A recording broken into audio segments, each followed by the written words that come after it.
అంటే సుగ్రీవుడు చెప్తున్నాడు, వాలీనామ మమ భ్రాత జ్యేష్ఠ శత్రునిషూదన పితుర్బహుమతో నిత్యం మమాపి చ తథాపుర. నేను వాలి అన్నదమ్ములం. నా తండ్రి గారు వాలిని చాలా ప్రేమించాడు, పెద్ద కొడుకు కనుక. నేను కూడా వాలిని చాలా ప్రేమించాను, వాలిని చాలా గౌరవించాను. మా తండ్రి గారు శరీరాన్ని విడిచిపెట్టిన తరువాత జ్యేష్ఠ కుమారుడు కనుక వాలికి పట్టాభిషేకం జరిగింది. ఆయన రాజ్యాన్ని చేస్తున్నాడు. రాజ్యం ప్రశాసతస్తస్య పితృపైతామహం మహత్ అహం సర్వేషు కాలేషు ప్రణతః ప్రేష్యవత్ స్థితః. వాలి రాజ్యం చేసేటటువంటి సమయంలో తాతలు తండ్రుల దగ్గర నుండి వచ్చినటువంటి రాజ్యాన్ని వాలి పరిపాలన చేసినటువంటి సమయంలో కూడా, అంటే రాజ్యమునందు వాలి ప్రతిష్ఠింపక పూర్వము, రాజ్యమునందు వాలి ప్రతిష్ఠింపబడిన తరువాత కూడా నేను ఆయన్ని ఒక సేవకుడు ఎలా గౌరవిస్తాడో అంత మర్యాదతో అంత గొప్పగా సేవించాను. అంటే నేను ఒక తమ్ముణ్ణి అన్న భావనతో ఎప్పుడు అహంకరించలేదు. నేను ఒక సేవకుడును అన్న భావనతోనే నేను వాలిని అనువర్తించాను. అంత గౌరవంగానూ చూశాను. ఒకానొకప్పుడు మాయావీనామ తేజస్వి పూర్వజో దుందుభే సుతః తేన తస్య మహద్వైరం స్త్రీకృతం విశ్రుతం పురా. ఒక స్త్రీ కారణంగా వాలికి మాయావి అనబడేటటువంటి ఒక రాక్షసునికి వైరం వచ్చింది. ఈ మాయావి మయుని యొక్క కుమారులలో పెద్దవాడు.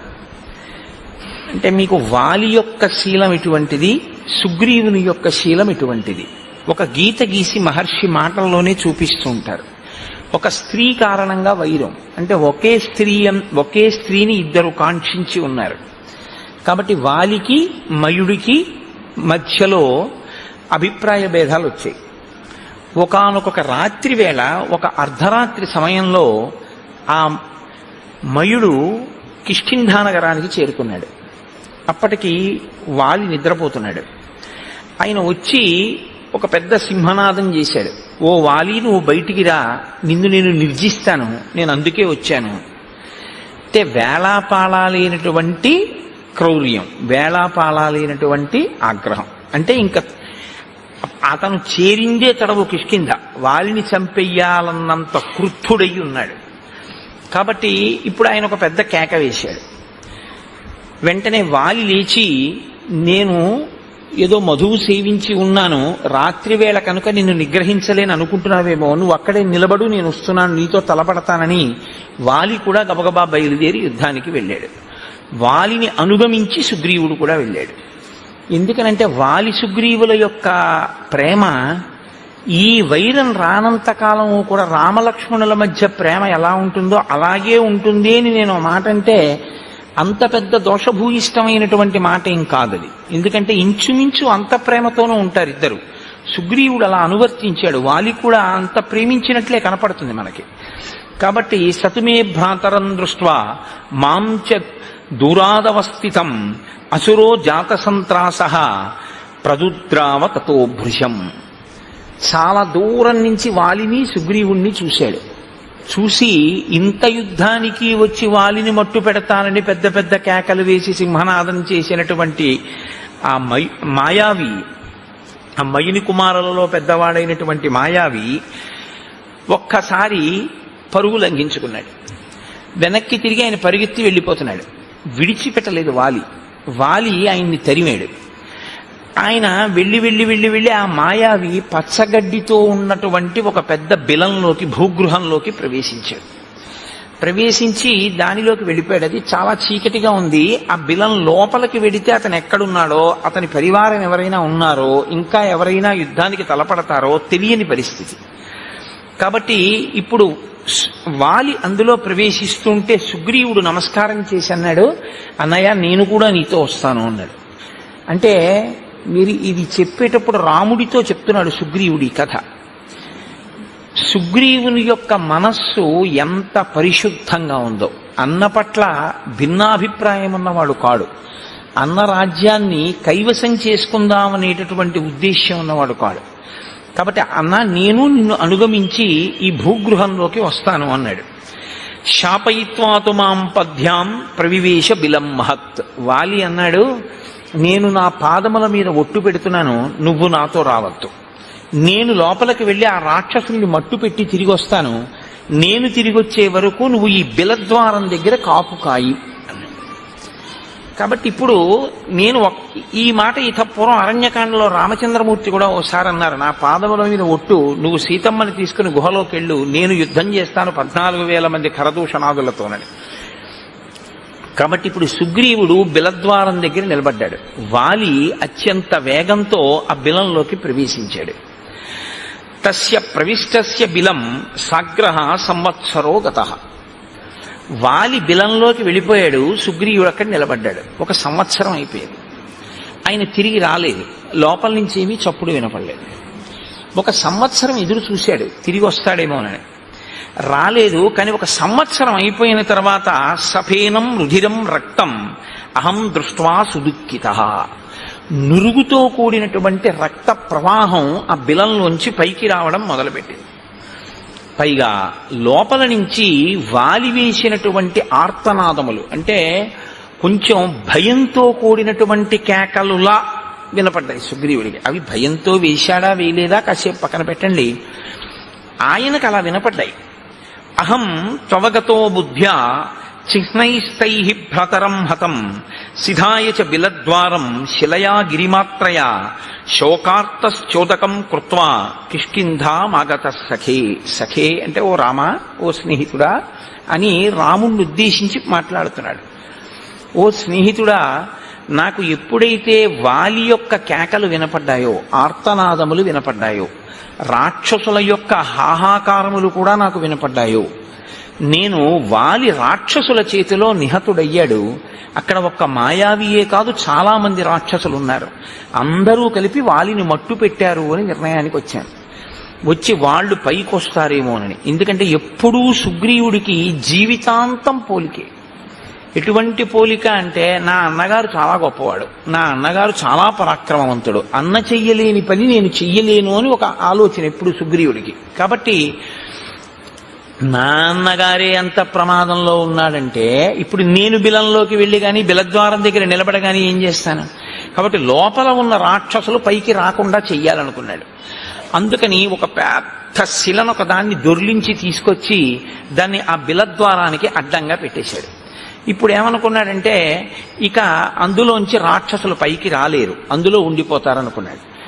వాలి ఉన్నా సరే వాలి కూడా పోతాడు. రాజ్యం తీసుకుందాం అనుకున్నవాడైతే సంవత్సర కాలం ఎదురు చూడడు కుట్ర చేయడానికి. పైగా అతను వెళ్ళిపోయేటప్పుడు శోకార్తశ్చోదకం కృత్వా అన్నాడు. నేను ఆయన గురించి శోకించి ఉదకక్రియ చేశాను అన్నాడు. ఉదకక్రియ చేయడము అంటే జలతర్పణ.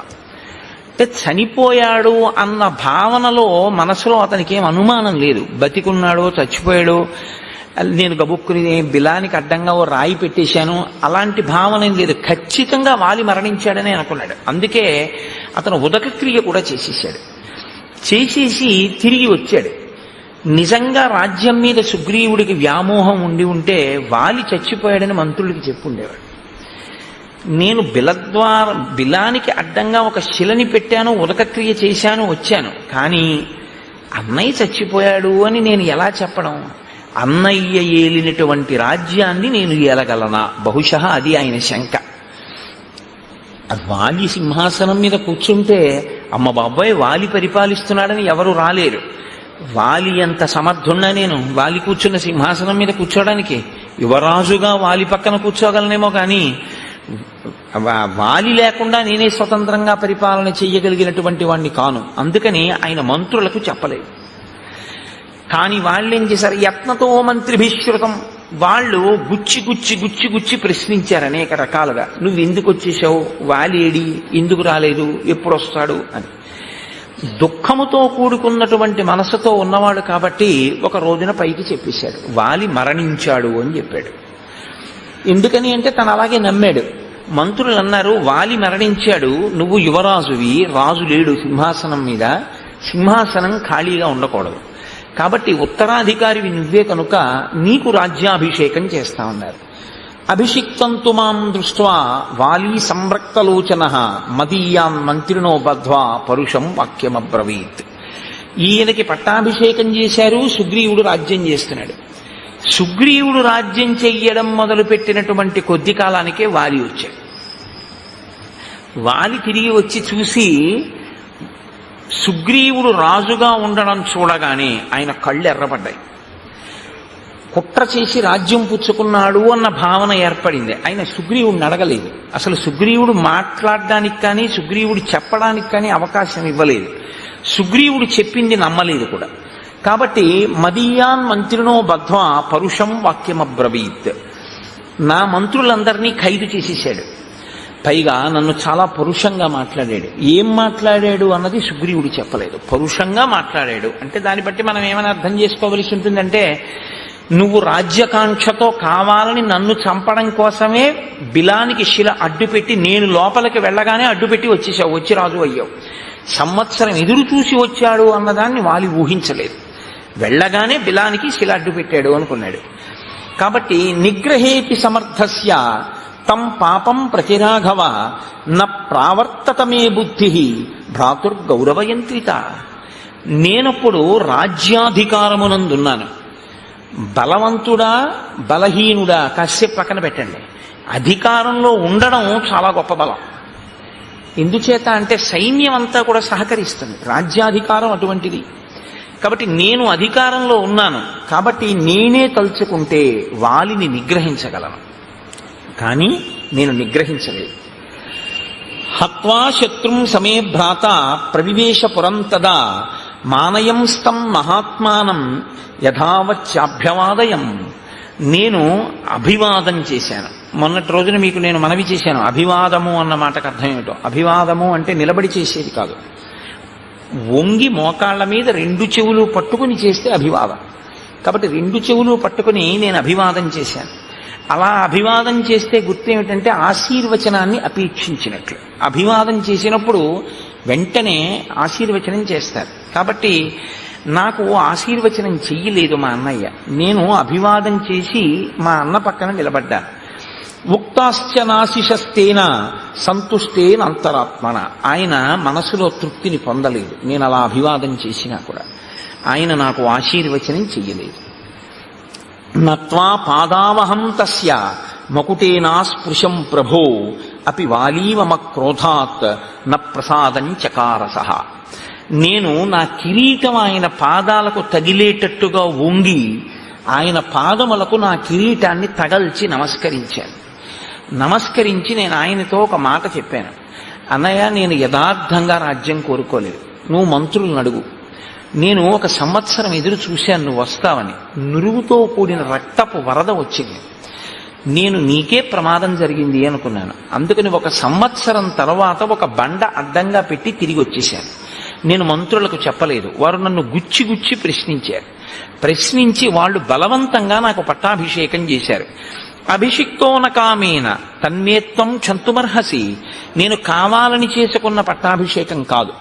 కానీ నాకు పట్టాభిషేకం జరిగిందన్నమాట వాస్తవం. అన్నయ్య, ఈ జరిగిన పట్టాభిషేకానికి నన్ను క్షమించు. నాకు తెలియదు నువ్వు ఉన్నావని. కాబట్టి ఇప్పుడు ఈ రాజ్యాన్ని నీకు అప్పజెప్పేస్తున్నాను. నువ్వే సింహాసనం మీద కూర్చుని పరిపాలన చెయ్యి. నీ వంటి మహాత్ముడు పరిపాలన చేస్తుంటే నీకు తమ్ముడిగా సేవకుడిగా నేను పూర్వం యువరాజుగా ఎలా ఉన్నానో అలాగే యువరాజ పదవిని స్వీకరిస్తాను. నాకు రాజరికం వద్దు. నువ్వే సింహాసనం మీద కూర్చో. కాబట్టి ఇప్పుడు సుగ్రీవుని యొక్క మనస్సులో పాపభావన లేదు. ఆయనకి రాజ్య కాంక్ష లేదు. ఎందుకంటే కొన్నాళ్ళు సింహాసనం మీద ప్రభువుగా కూర్చున్నాడు. ప్రభువుగా కూర్చున్నవాడు అకస్మాత్తుగా మళ్ళీ యువరాజుగా రావడం అనేటటువంటిది ఎవ్వరికీ అంగీకార యోగ్యం కాదు. యువరాజు రాజు తర్వాత ఉండేటటువంటి రాజరికం. ఒకసారి రాచరికం చేసి మళ్ళీ యువరాజుగా కూర్చోవడం అనేటటువంటిది ఒక వ్యక్తి అంగీకరించగలిగినటువంటి విషయం కాదంత తేలిక కాదది. కానీ సుగ్రీవుడు దానికి సిద్ధపడ్డాడు. అన్నయ్య, నువ్వే రాజ్యమేలు, నేను నీకు తోడుగా ఉంటాను. నేను పూర్వం ఎలా నిన్ను సేవించానో అలాగే ఒక సేవకుడిగా మసులుకుంటాను. నేను యువరాజుగానే ఉంటాను అని అభ్యర్థించాను. కానీ వాలి సభని ఏర్పాటు చేసి మంత్రుల్ని పౌరుల్ని అందరినీ పిలిచాడు. పిలిచి ఒక మాట అన్నాడు. జరిగిన కథంతా చెప్పాడు. మాయావి వెంట మేము పరిగెత్తడం, తను బిలంలోకి వెళ్ళడం అన్నీ చెప్పి ఆ సభలో ఉన్న వారితో ఏం చెప్పాడంటే, ఈ దుర్మార్గుడు రాజ్యాన్ని కాంక్షించి నేను బిలంలోకి వెళ్ళగానే శిల అడ్డుపెట్టి వెళ్ళిపోయాడు. నేను తీరా మాయావిని వెతుక్కుంటూ లోపలికి వెళ్ళినటువంటి 1 సంవత్సరం తర్వాత నాకు ఆ మాయావి కనపడ్డాడంటే అది ఎంత పెద్ద బిలమో. ఆయనతో పాటు అక్కడ చాలా మంది రాక్షసులు ఉన్నారు. నేను ఈ రాక్షసులందరినీ పరిమార్చాను. గుహ నెత్తుటితో నిండిపోయింది. నెత్తుటితో నిండిపోతే నేను ఆ గుహ నుంచి బయటపడవలసి వచ్చింది. తీరా నేను లోపల నుంచి సుగ్రీవా సుగ్రీవా సుగ్రీవా అని ఎంత అరిచినా నాకు జవాబు రాలేదు. నేను బయటికి వెడదామని వస్తే శిల అడ్డు పెట్టేసింది. నేను నా పాదములతో అనేక పర్యాయములు ఆ శిలని తన్నాను. తంతే ఆ శిల బద్దలైంది. బద్దలైన తరువాత నేను బయటికి రాగలిగాను. ఈ క్రూరాత్ముడు ఇంత దుశ్చర్య చేసి నువ్విక్కడ ఉండు అని చెప్తే ఉండడం మానేసి శిలని అడ్డుపెట్టి ఇక్కడికొచ్చి రాజ్యాన్ని తీసుకున్నాడు. కాబట్టి వీడు నా పట్ల క్రూరంగా వ్యవహరించాడు, కాబట్టి నేను వీడిని చంపేస్తానన్నాడు అని నా భార్య రుమని తన భార్యగా స్వీకరించాడు. ఇక్కడ మీరు ఒక విషయాన్ని గమనించవలసి ఉంటుంది. తార అని ఒక ఆవిడ ఉంది, వాలి భార్య. వాలి భార్య తార, సుగ్రీవుడి భార్య రుమ.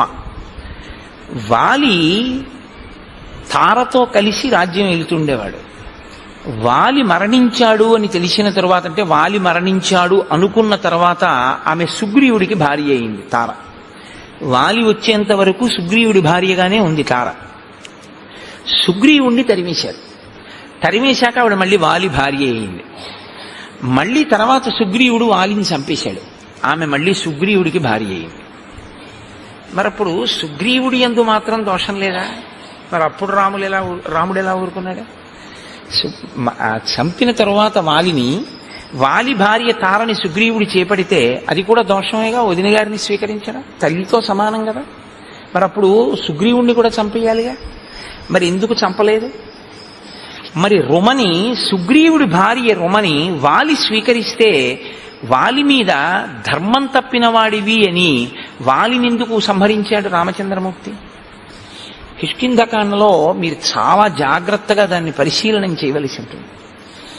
వానర జాతులలో వానరముల యందు అనేక జాతులున్నాయి. ఇందులో కర్మాధికారము జ్ఞానాధికారము కలిగినటువంటి వానర జాతి ఒకటి ఉందని, చాలా శ్రేష్టమైనటువంటి వానర జాతి. వాళ్ళు సంధ్యావందనం చేస్తారు. మనుష్యులు ఎలా చేస్తారో అలా వాళ్ళు సంధ్యావందనం చేస్తారు. వాళ్ళ అంత్యేష్టి సంస్కారం అవన్నీ కూడా అలా ఉంటాయి.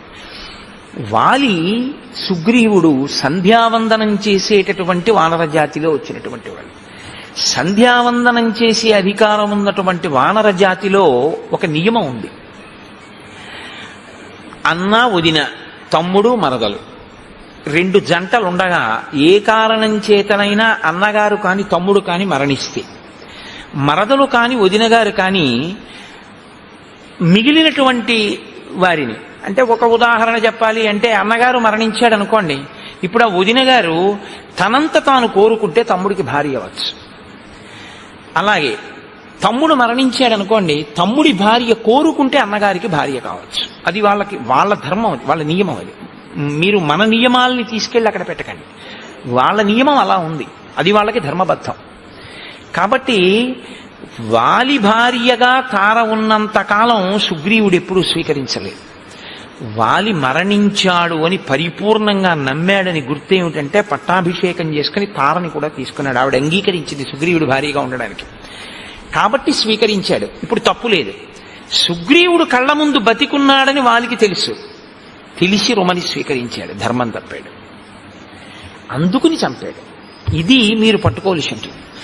తర్వాత సుగ్రీవుడు మరణించాడు, వాలి మరణించాడు. వాలి మరణించిన తరువాత వాలి భార్య తార ఇప్పుడు భర్త పోయాడు కాబట్టి కోరుకుంటే ఆయన తమ్ముడికి భార్యగా వెళ్ళవచ్చు. కాబట్టి తార తమ్ముడికి భార్యగా వెళ్ళింది. రాముడు జోక్యం చేసుకోవాలి. ఆ ధర్మ సూక్ష్మాన్ని మీరు పట్టుకోవాలి. కిష్కింధకాండలో ఈ విషయాన్ని మీరు జాగ్రత్తగా పట్టుకోకపోతే ఏమవుతుందంటే, రాముడు వాలినే ఎందుకు నిగ్రహించాడు, సుగ్రీవుణ్ణి ఎందుకు నిగ్రహించలేదు అన్నది ఒక పెద్ద ప్రశ్నగా నిలబడిపోతుంది. కాబట్టి నేను అనుకుంటున్నా ఇప్పుడు మీకు స్పష్టమైంది అని నేను అనుకుంటున్నాను. రాముడు ధర్మాత్ముడు, ఆయన ధర్మాన్నే నిలబెడుతూ ఉంటాడు ఇప్పుడు. కాబట్టి రామ, నేను బ్రతికుండగా నన్ను చంపడానికి ప్రయత్నం చేసి ఈ భూమండలం అంతా తిరిగాను వాలి తరువుకొస్తే. ఋష్యమూక పర్వతం మీదకి వచ్చి కూర్చున్నాను. కిష్కింద పక్కనే ఉంది ఋష్యమూక పర్వతం. ఆఖరికి నేను ఈ ఋష్యమూకం మీదే కూర్చున్నాను. ఒక కారణం వల్ల ఇక్కడికి వాలి రాడు, అంతే చెప్పాడు. అప్పటికే ఆ మాటే చెప్పాడు. ఒకానొక కారణం చేత వాలి ఇక్కడికి రాలేడు. వాలే కాదు, వాలి అనుచరులు కూడా రాలేరు. అందుకని నేను ఇక్కడ ఉన్నాను, కానీ ప్రాణాలు అరచేత పెట్టుకుని ఉన్నాను. ఎందుకంటే నన్ను చంపాలి అని కృతకృత్యుడై ఉన్నాడు. ఎలాగైనా తమ్ముడిని చంపేస్తానంటున్నాడు. అందుకని ఏ క్షణంలో ఎవరిని పంపి నన్ను చంపుతాడోనని భయపడడం వల్లే మీ ఇద్దరిని చూసినప్పుడు కూడా వాలే పంపాడు అని నేనంత భయపడ్డాను. నేను బ్రతికుండగా నా భార్య రుమని తన భార్యగా వాలి అనుభవిస్తున్నాడు. ఇది వాలి చేసినటువంటి ద్రోహం. అందుకని వాలిని సంహరించి నాకు రాజ్యాన్ని భార్యని ఇప్పించవలసింది అని నిన్ను ప్రార్థిస్తున్నాను అన్నాడు. ఇప్పుడు వెంటనే రామచంద్రమూర్తి అన్నారు, యావత్తం నాభిపశ్యామి తవ భార్యాపహారిణం తావత్ సజీవేత్ పాపాత్మ వాలి చారిత్ర దోషక. ఆయన తీర్పు చెప్తారు. చారిత్ర దోషక, నడవడి లేనివాడు. ధర్మం తెలియదా? తెలుసు. అలా చేపట్టకూడదు రుమనని తెలుసు. చేపట్టాడు. ఎలా చేపట్టాడు? తమ్ముడు బతికుండగా చేపట్టాడు కాబట్టి ధర్మం తప్పాడు. ధర్మం తప్పినటువంటి ఆ వాలిని ఇక నేను బతకనివ్వను. నా కంటికి వాలి ఎంతకాలము కనపడడో అంతకాలమే బ్రతికుంటాడు. నా కంటికి వాలి కనపడిన ఉత్తర క్షణంలో వాలి మరణిస్తాడు. కాబట్టి నువ్వు ఇవ్వాలే, ఇప్పుడే బయలుదేరి కిష్కిందకి యుద్ధానికి పిలు.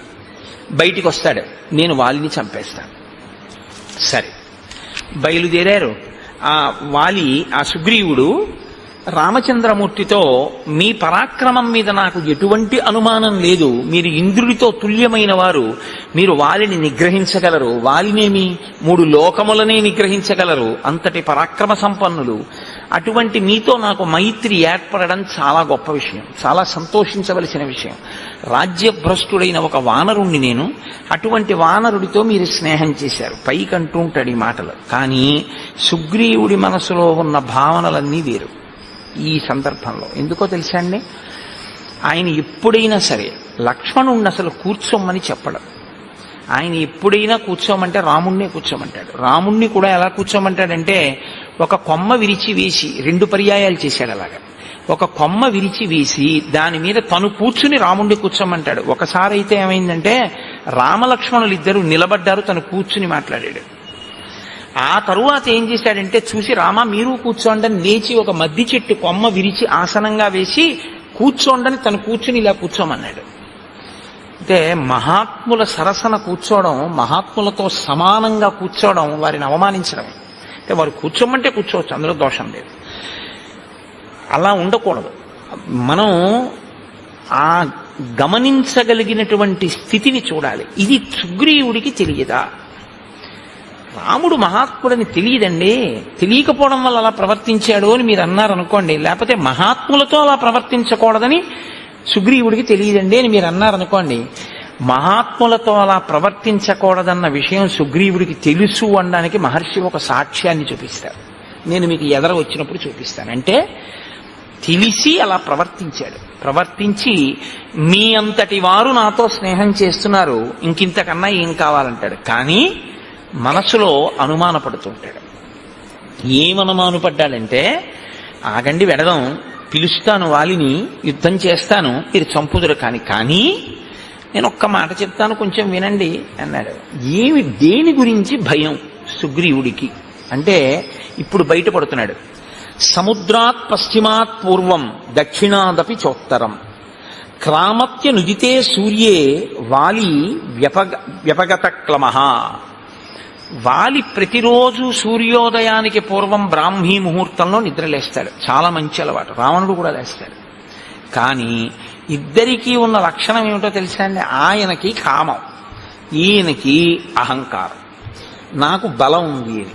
సంధ్యావందనం చెయ్యాలి అనుకున్నటువంటి వాడు ఒక చోట కూర్చుని చేసుకుంటే చాలు, అంతేకాని బలం ఉంది కదా అని సంధ్యావందనం చేసేటటువంటి వాడు ఏదో చెరువు దగ్గరికి వెడితే 4 గట్ల మీద సంధ్యావందనం చేయాలి, 4 చోట్లకి వెళ్ళి తర్పణ అర్ఘ్యం ఇవ్వాలని ఏం లేదు. కానీ ఒంటి బలం అటువంటిది. కాబట్టి ఆయన ఏం చేస్తాడంటే, 4 సముద్రముల దగ్గరికి వెడతాడు అర్ఘ్యం ఇచ్చేటప్పుడు. అంటే దిగ్దేవతా నమస్కారానికి తిరిగినట్టుగా 4 సముద్రములకు వెడతాడు. తూర్పు సముద్రం, పశ్చిమ సముద్రం, ఉత్తర సముద్రం, దక్షిణ సముద్రం ఒక్కొక్క గంతులోనే వెళ్ళిపోతాడు. దక్షిణ సముద్రం దగ్గర కూర్చున్నవాడు ఒక్క గంతు వేస్తే ఉత్తర సముద్రం దగ్గర ఉంటాడు. ఉత్తర సముద్రం దగ్గర నుంచి ఒక్కసారి లంఘిస్తే మళ్ళీ తూర్పు సముద్రానికి వస్తాడు. తూర్పు సముద్రం నుంచి బయలుదేరితే ఒక్క గంతులో పశ్చిమ సముద్రాన్ని చేరుకుంటాడు. మా అన్నయ్య అంత వేగంగా సంధ్యావందనానికి వెడతాడు. సంధ్యావందనానికి వెళ్ళేటప్పుడు పెద్ద అలా వెళ్ళాలనేటటువంటి ఒక వ్యగ్రత ఏమీ ఉండదు. సంధ్యావందనం అనేటటువంటిది చాలా ప్రశాంతంగా చేసేటటువంటి స్థితి. మీరు విన్నారో లేదో, రాముడు అరణ్యవాసానికి రాగానే గంగా తీరంలో గుహుడి దగ్గరికి వెళ్ళాడు. నిర్మలమైన మనస్సుతో గాయత్రి చేస్తాడు. గాయత్రి ఎప్పుడు చేస్తున్నా సంధ్యావందనంలో మనసుని నిర్మలం చేసుకోవాలి. అందుకే అన్ని మాటలు ఆచమనం చేస్తారు. స్థూల సూక్ష్మ కారణ శరీరముల యందుండేటటువంటి తాపములను నిగ్రహించి మనసుని నిలబెట్టి సంధ్యావందనం చెయ్యాలి, గాయత్రి చెయ్యాలి. అది బుద్ధిని ప్రచోదనం చేస్తుంది. కాబట్టి రాముడు చేస్తే ప్రశాంత చిత్తుడై చేస్తాడు. వాలి చేస్తే తన బలాన్ని బయట పెట్టుకునేటట్టు చేస్తారు. సంధ్యావందనంలా చెయ్యాలి తప్ప సంధ్యావందనం వేళంబరానికి వెటకారాలకి సంధ్యావందనాలు చేయకూడదు. అది చాలా ప్రమాదం కూడా. అలాంటి పిచ్చి పనులు ఎప్పుడూ చేయకూడదు.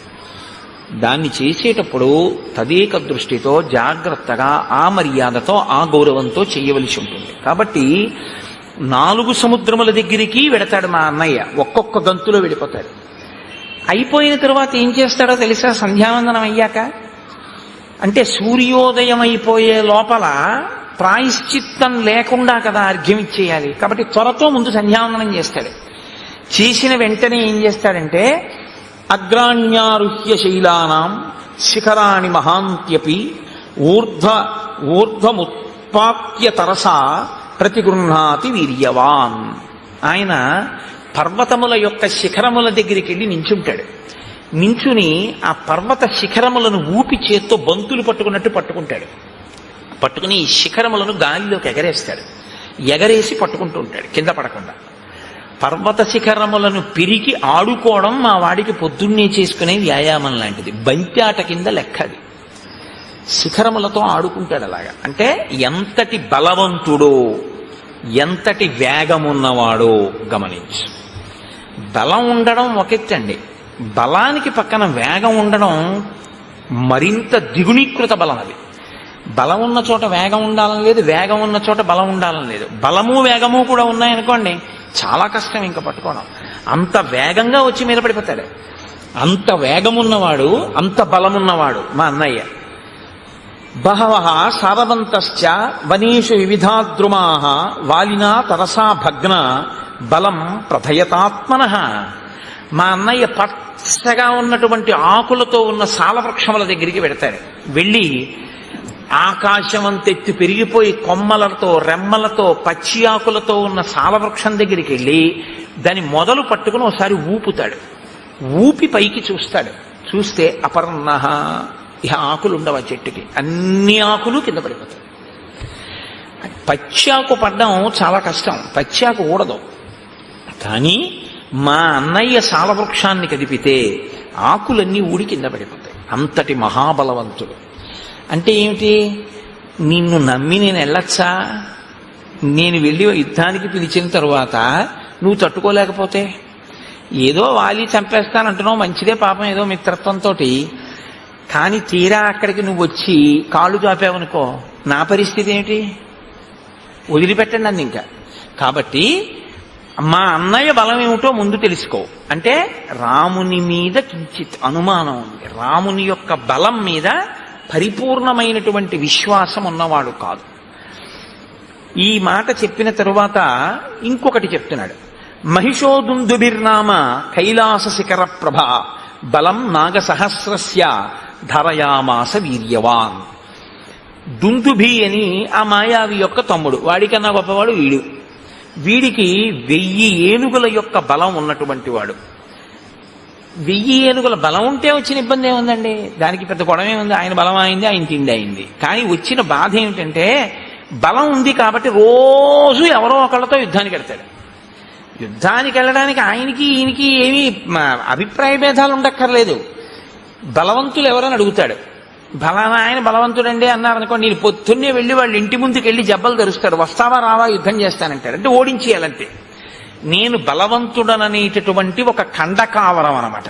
కాబట్టి ఈ దుందుబి 1000 ఏనుగుల బలం ఉన్నవాడు కాబట్టి ఒకసారి సముద్రుడి దగ్గరికి వెళ్ళాడు. సముద్రుడు అనంతమై గంభీరంగా ఉంటాడు కాబట్టి ఆయన దగ్గరికి వెళ్ళి జబ్బలు చరిచి అన్నాడు, నువ్వు ఇంత పెద్ద సముద్రుడు ఉన్నావు, ఇంత బలవంతుడు అంటారు, ఇవాల్టితో నీ పొగరనిచేస్తాను, రా యుద్ధానికి అన్నాడు. ఆయన ఏం చేశాడు అంటే ఆయన ఏం చెయ్యక్కర్లేదు, బలం ఉంది కాబట్టి గొడవ పెట్టుకుంటూ ఉంటాడు. అదే రాక్షస ప్రవృత్తి అంటే, అంతకన్నా ఇంకేం ఉండదు. కాబట్టి ఎప్పుడైనా అటువంటి వాడు మీకు కనపడితే మీరేం చేయాలంటే సముద్రుల్లా హిమవంతుల్లా మాట్లాడాలి అని గుర్తుపెట్టుకోండి.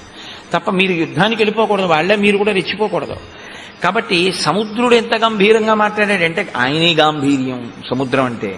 తత సముద్రో ధర్మాత్మ సముద్ధాయ మహాబల అబ్రవీద్వచనం రాజనం అసురం కలచోదితం.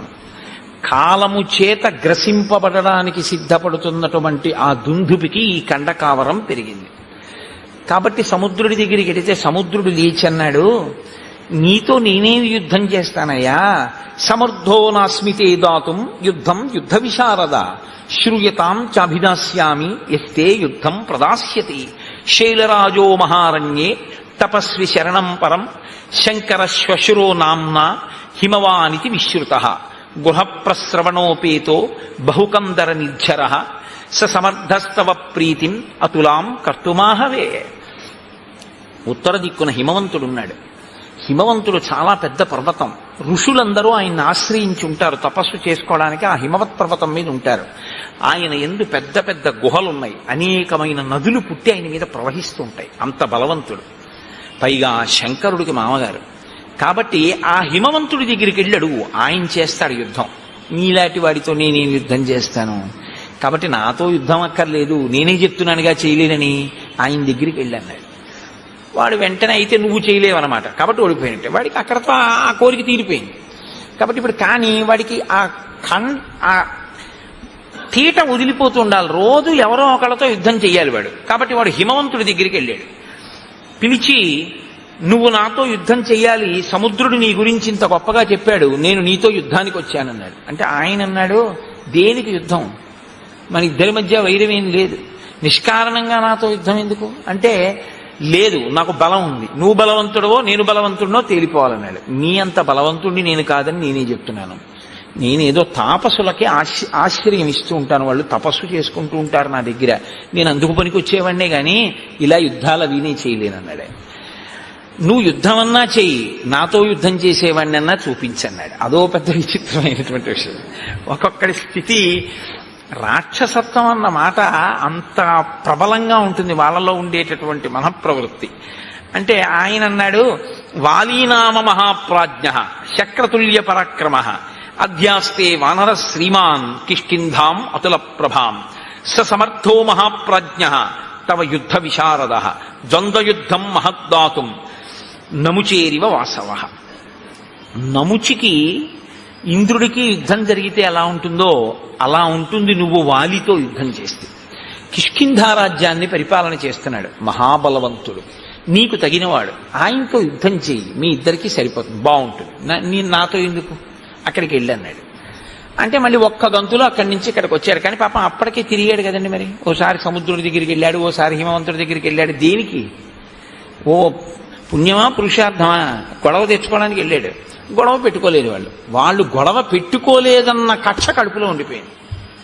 వాళ్ళు గొడవ పెట్టుకోలేదు, ఇవాళ నాకు యుద్ధం చేయడానికి ఒక్కడ దొరకలేదు, సూర్యాస్తమయం అయిపోయింది. వాడికి ఎంత బాధో చూడండి.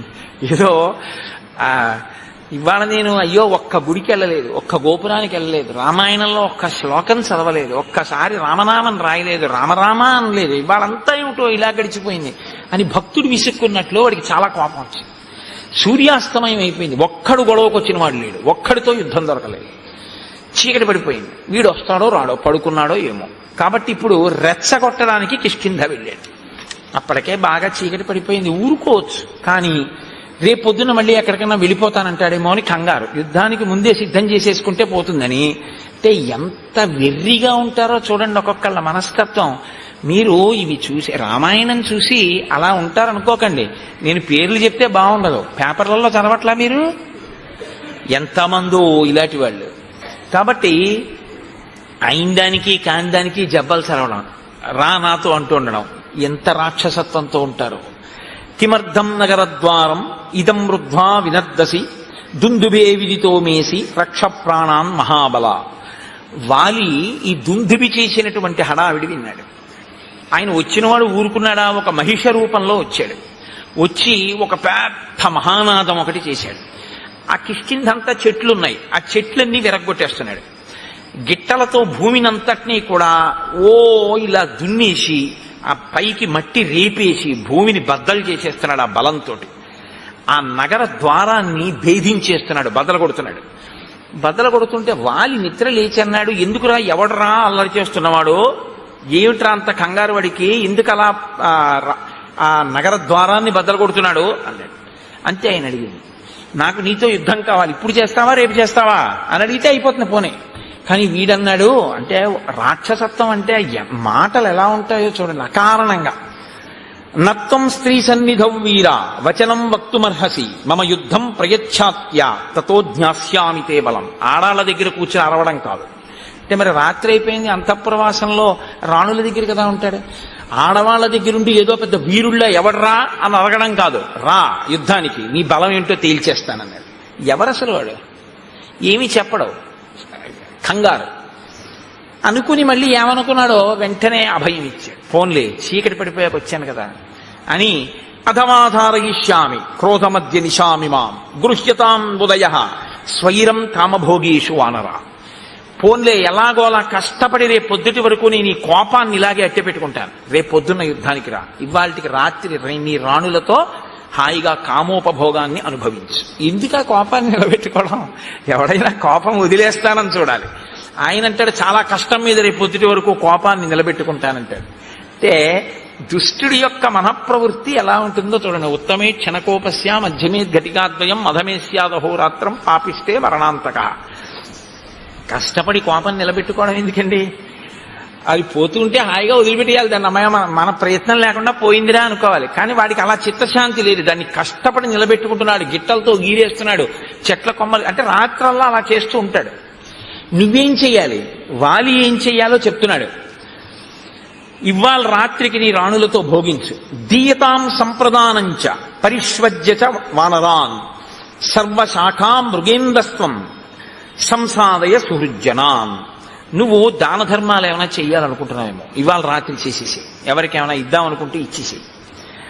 పరిష్వజ్య వానరాన్, ఎవరైనా నీకు ముఖ్యమైనటువంటి వానరుల్ని చూడాలంటే వాళ్ళని పిలిపించి కౌగిలించేసుకోసారి. ఎందుకంటే ఇవన్నీ అంటే ఖండకావరం, నోటి తేట. సర్వశాఖాం మృగేందస్వం సంసాదయ సుహృజ్జనాన్. ఒకసారి నీ సుహృత్తులుంటారు, మంచి స్నేహితులు, మళ్ళీ చూడడం ఉండదు, రేపు పొద్దున్న చంపేస్తాను నిన్ను, అందుకని వాళ్ళందరినీ పిలిచి ఓసారి చూసేసి. అంటే దేనికి చంపేస్తావు? ఏమి కారణం లేదు, తను బలవంతుడు అనిపించుకోవాలి కాబట్టి చంపేస్తాడంతే.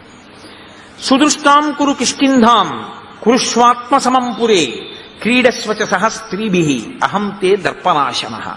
రేపు ఎలాగో నిన్ను చంపేస్తాను ఉదయం, కాబట్టి ఇవాళ ఏం చేస్తావో తెలుసా? ఒకసారి ఆ కిష్కింధ సామ్రాజ్యాన్నంతటినీ ఓసారి చూసేసుకో. రాజు కాబట్టి నీకు ఆ మక్కు ఉంటుంది, ఓసారి ఆ రాజ్యం వంక చూడు.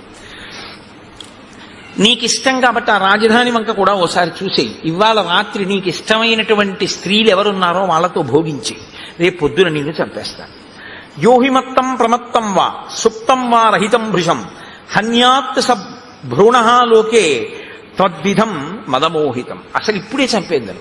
ఎందుకు వదిలేస్తున్నానో తెలుసా? నువ్వు తాగి రాణులతో భోగం అనుభవిస్తుంటావు కాబట్టి నిద్రపోతున్న వాణ్ణి, ఆయుధం లేనివాణ్ణి, యుద్ధానికి సిద్ధంగా లేనివాణ్ణి, ఏదో కామోపభోగంలో ఉన్నవాణ్ణి చంపడం అంటే భ్రూణహత్య, పసిపిల్లాన్ని చంపడంతో సమానం. కాబట్టి నేను అటువంటి పాపపు పనులు చేయనన్నాడు.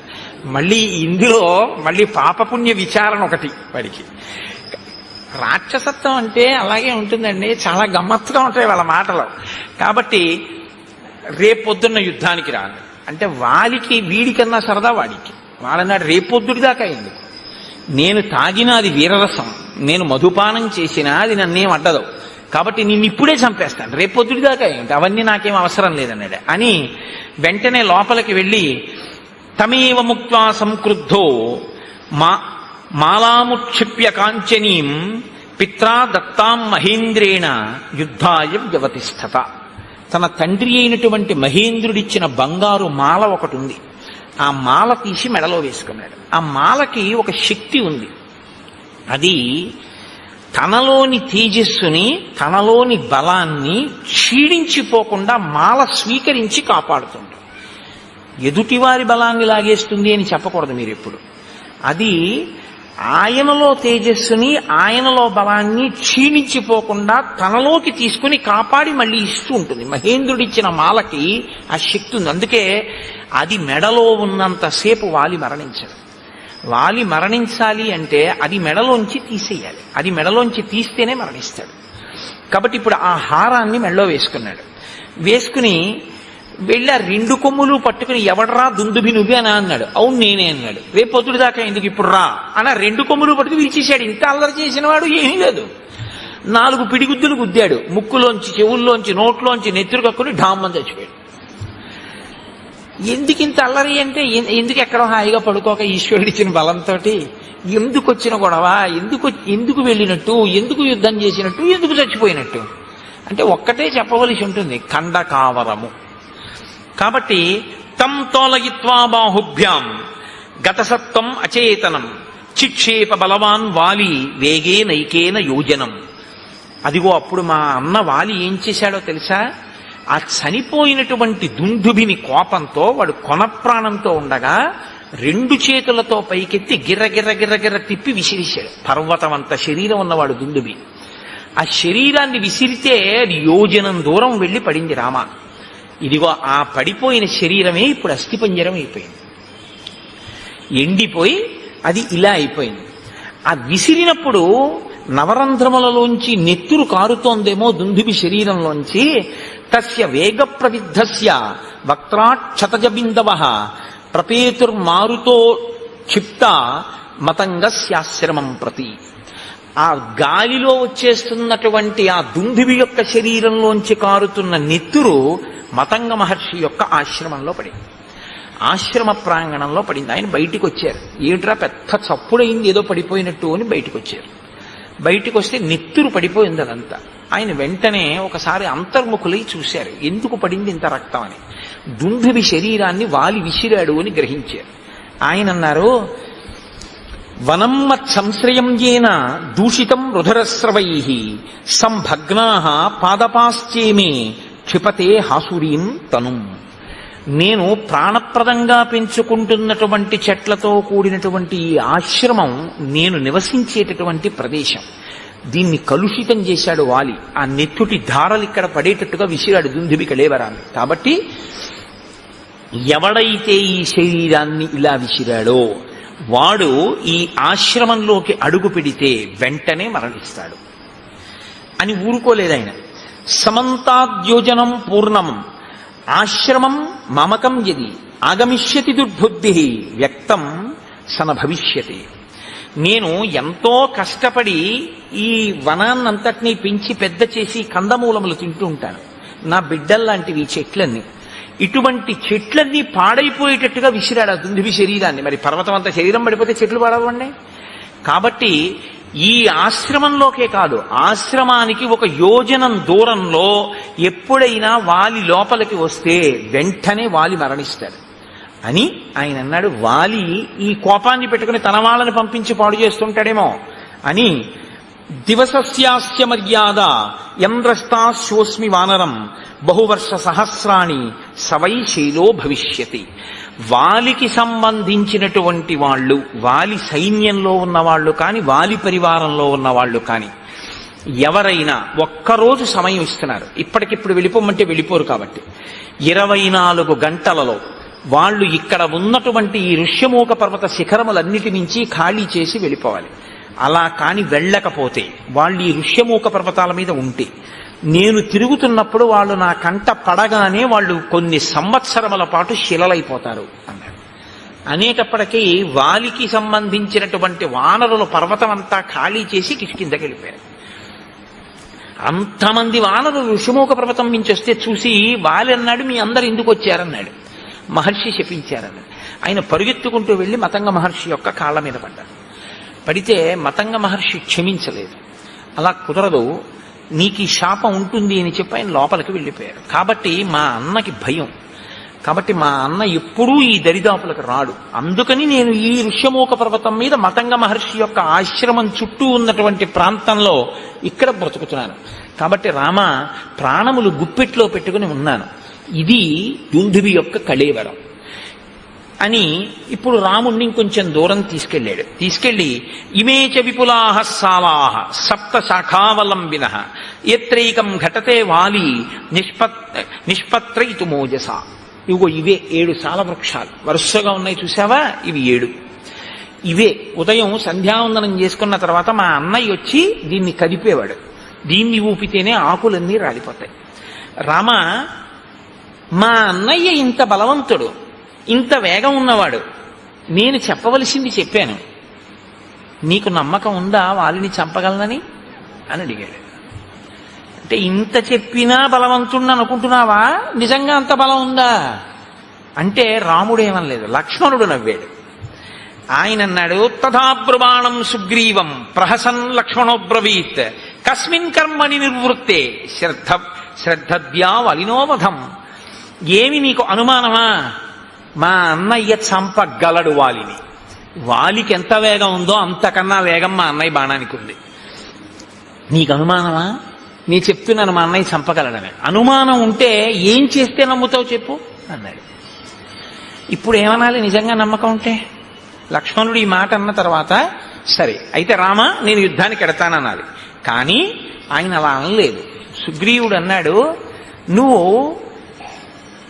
ఒక్క బాణంతో ఒక సాలవృక్షాన్ని కొడితే నేను నమ్ముతాను. ఒక బాణంతోటే కొట్టాలి, ఒక్కసారి విడిచిపెట్టాలి. ఆ బాణం ఒక సాలవృక్షాన్ని కానీ కొట్టగలిగితే నువ్వు మా అన్నయ్యని కొట్టగలవు అని నేను నమ్ముతాను. ఎందుకంటే ఒక సాలవృక్షాన్ని కలిపితే ఆకులు రాలేవి కాబట్టి వాలికి 2. ఈ దుందువి అస్థిపంజరం ఉంది చూసావా, దాన్ని మా అన్నయ్య ఎత్తి 2 చేతులతో యోజనం దూరం విసిరాడు. నువ్వు నీ కాలి బొటన వేలుతో దీన్ని ఎత్తి 200 ధనస్సుల దూరం విసిరి చూస్తానంటే 400 గజాలు విసిరితే నేను నమ్ముతాను అన్నాడు.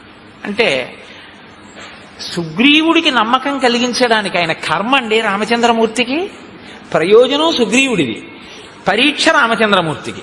అంత బలం ఉందా లేదా ముందు నాకు చూపించు అంటే డ్రైవింగ్ లైసెన్స్కి బ్రేక్ ఇన్స్పెక్టర్ గారి ముందు ఒకసారి స్కూటర్ నడిపినట్టు సుగ్రీవుడి ముందు రామచంద్రమూర్తి తన విలువిద్యని ప్రదర్శిస్తున్నారు. ఎటువంటి మహానుభావుడు, ఎటువంటి స్థితి. కాబట్టి ఇప్పుడు ఆయన అన్నాడు, సరే నీకు నా బలం తెలియాలి అంతే కదా. అంటే వెంటనే సుగ్రీవుడు అంటాడు, అయ్యయ్యో మీ బలం నాకు తెలియక కాదు, మీరు దేవేంద్రుడు అంతటి బలవంతులు. మీరు దేవేంద్రుడిని ఏమిటి 3 లోకములను నిగ్రహిస్తారు, అంతటి బలపరాక్రమములు ఉన్నవారు. దశరథ మహారాజు గారి కొడుకు, మహానుభావుడివి, అస్త్రశస్త్రములు ఎరిగిన వాడివి. కానీ వచ్చిన ఇబ్బంది ఏమిటంటే మా అన్నయ్య బలం నాకు ప్రత్యక్షంగా తెలుసు, నీ బలం విన్నానంతే, నాకు ప్రత్యక్షంగా తెలియదు.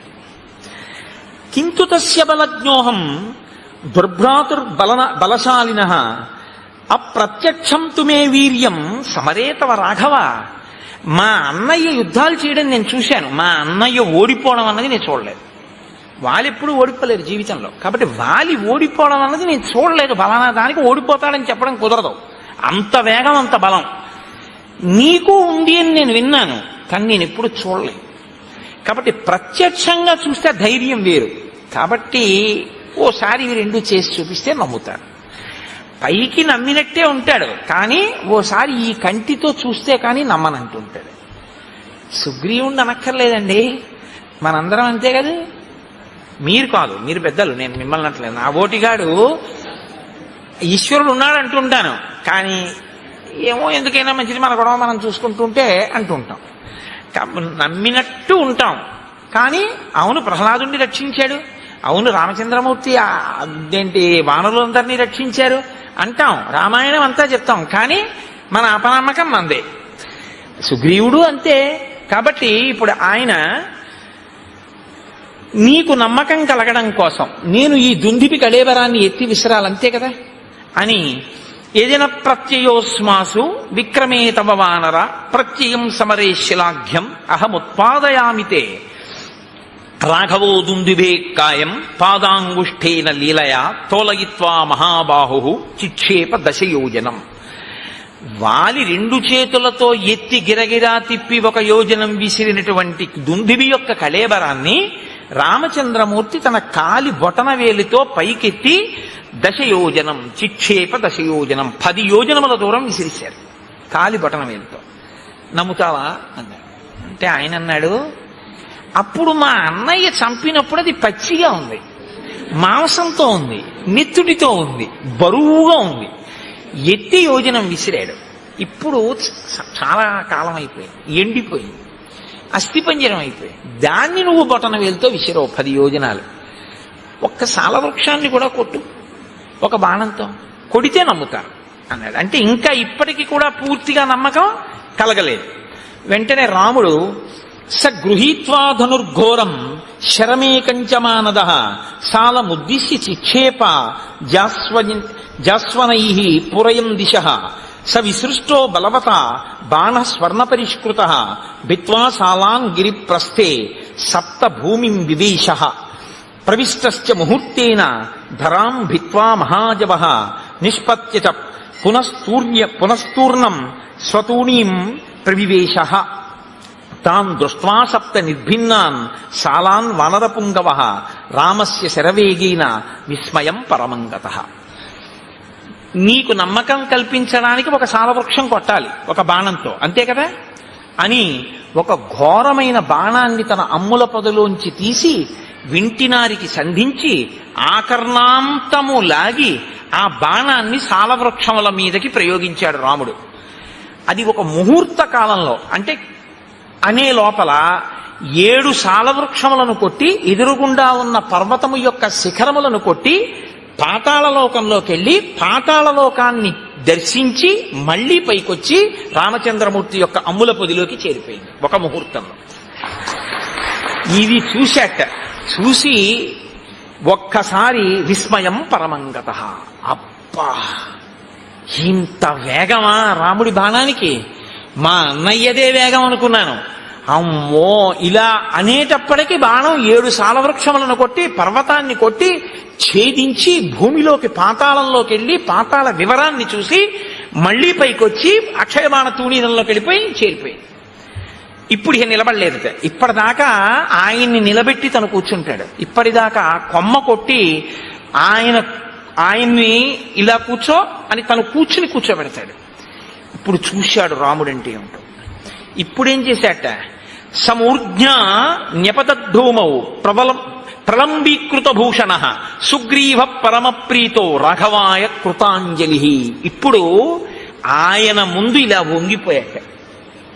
వంగిపోయి 2 చేతులతో అంజలి ఘటిస్తే ఆభరణములు వ్రేలాడాయి అన్నారు మహర్షి. ఎంత పెద్ద మాట చూడండి. ఇప్పుడు నేను నా మెడలో ఉన్న రుద్రాక్ష హారం నా మెడలోనే నా గుండెల మీద ఇలాగే ఉందనుకోండి, నేను బాగా వంగలేదు అని గుర్తు. ఇది ఉందా, ఊడిపోయిందా? అదే నేను ఒకరి యందు భక్తితో బాగా వంగిపోయి నమస్కరించాను అనుకోండి, ఇలా నా గుండెల మీద ఉన్న హారం ఏమవుతుంది? ఇలా గాలిలోకి వచ్చి వ్రేలాడుతుంది. అంత వంగిపోయాను అంటే గుర్తేమిటి? అవతల వారి యందు అంత భక్తి చూపించాను అని గుర్తు. ఇన్నాళ్ళేమైంది భక్తి అంటే? ఇన్నాళ్ళు రాముడిని అలా చూడలేదు. ఇప్పుడు రాముడు ఏమిటో తెలియగానే ఏం చేశాడంటే అంత వంగిపోయి అన్నాడు, ఇక వెళ్ళిపోదాం పద, పిలుస్తాను వాళ్ళని అన్నాడు. ఇప్పుడు ఎంత నమ్మకం వచ్చేసిందో చూడండి.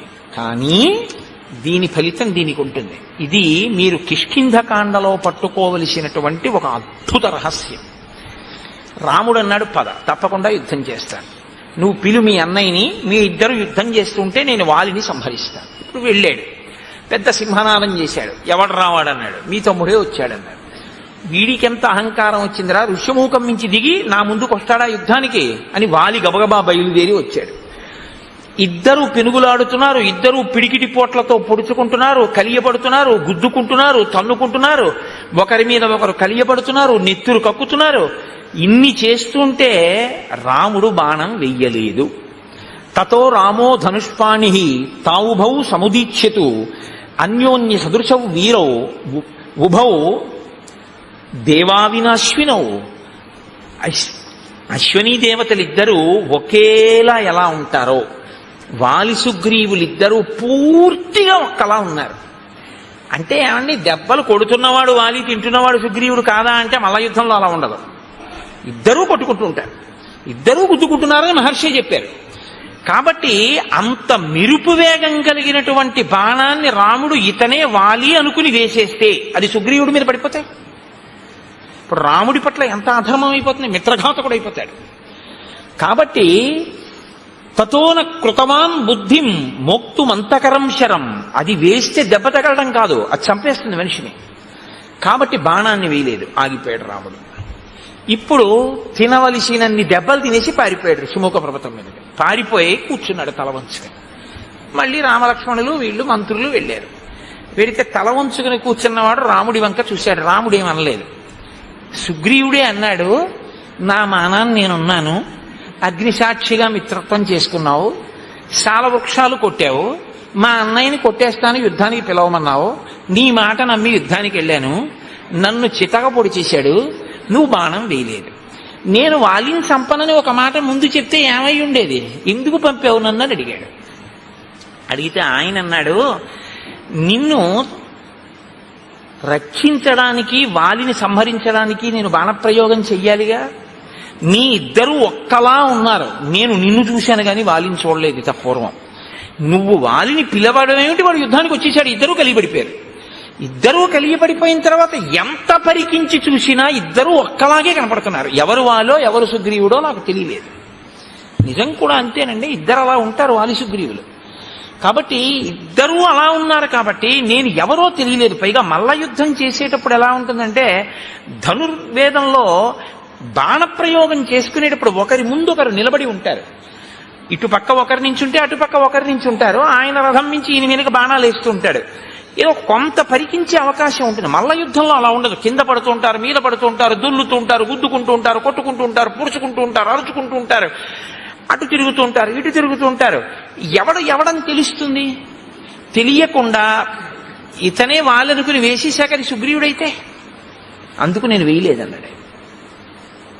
అంగీకరించాడు సుగ్రీవుడు. కానీ ఇప్పుడు మళ్ళీ వెళ్ళు మీ అన్నయ్య దగ్గరికి అన్నాడు. అయ్యో బాబోయ్ అని భయం వేయదు. కాబట్టి నువ్వు బెంగ పెట్టుకోకు లక్ష్మణ, అదిగో ఆ పర్వత చర్యల కింద గజపుష్పీం ఇమాం పుల్లాం ఉత్పాట్య శుభలక్షణాం కురు లక్ష్మణ కంఠేస్య సుగ్రీవస్య మహాత్మనః.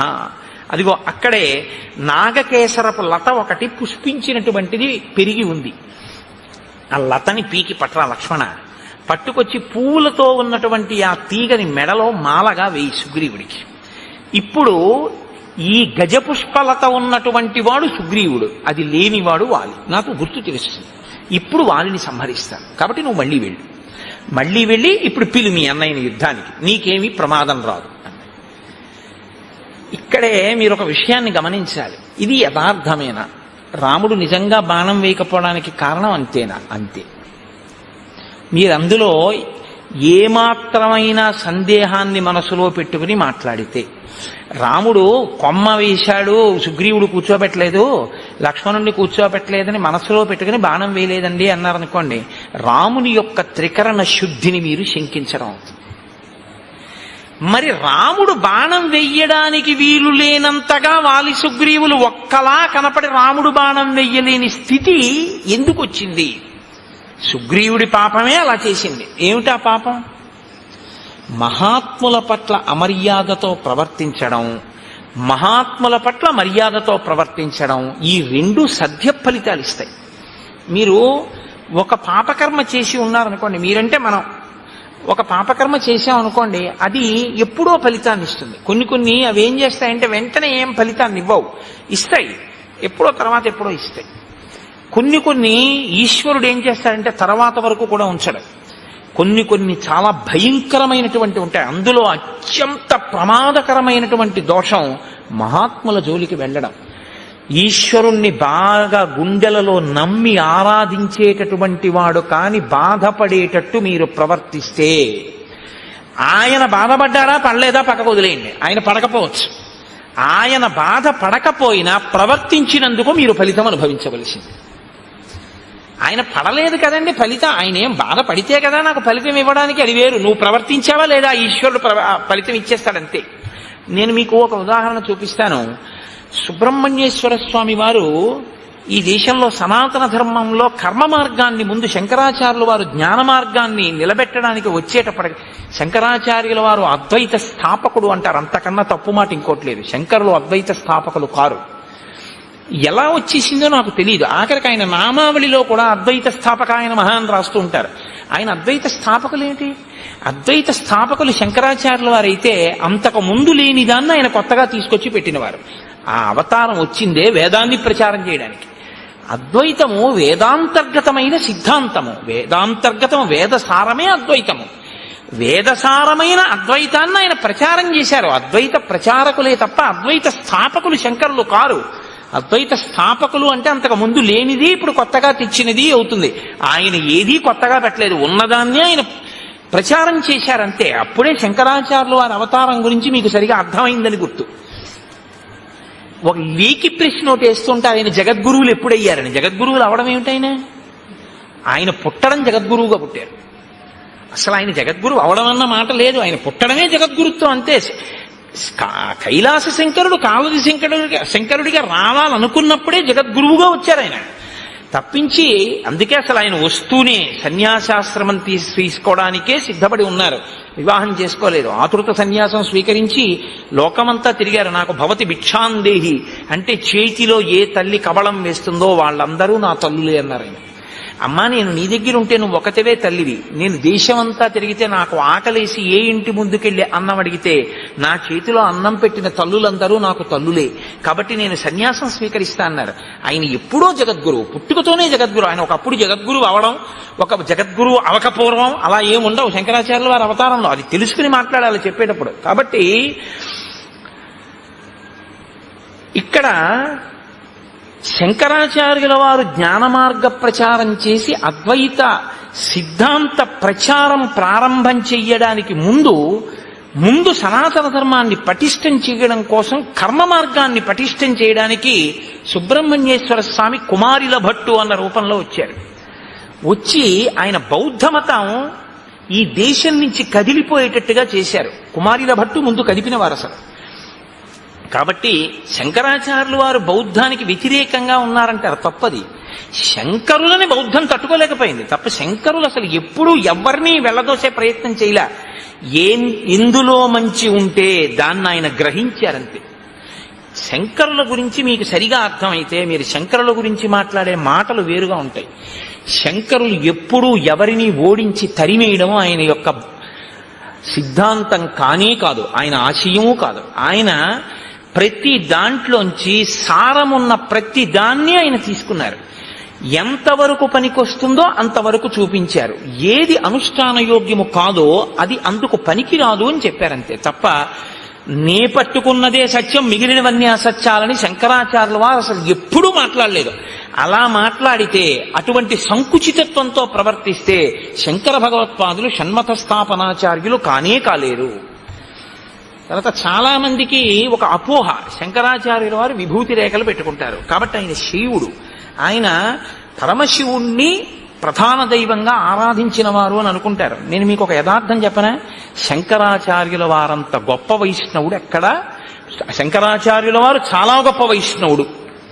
నేను ఎందుకు ఈ మాట అంటున్నానో తెలుసా అండి? శంకరాచార్యుల వారి ఆరాధ్య దైవం కృష్ణ పరమాత్మ.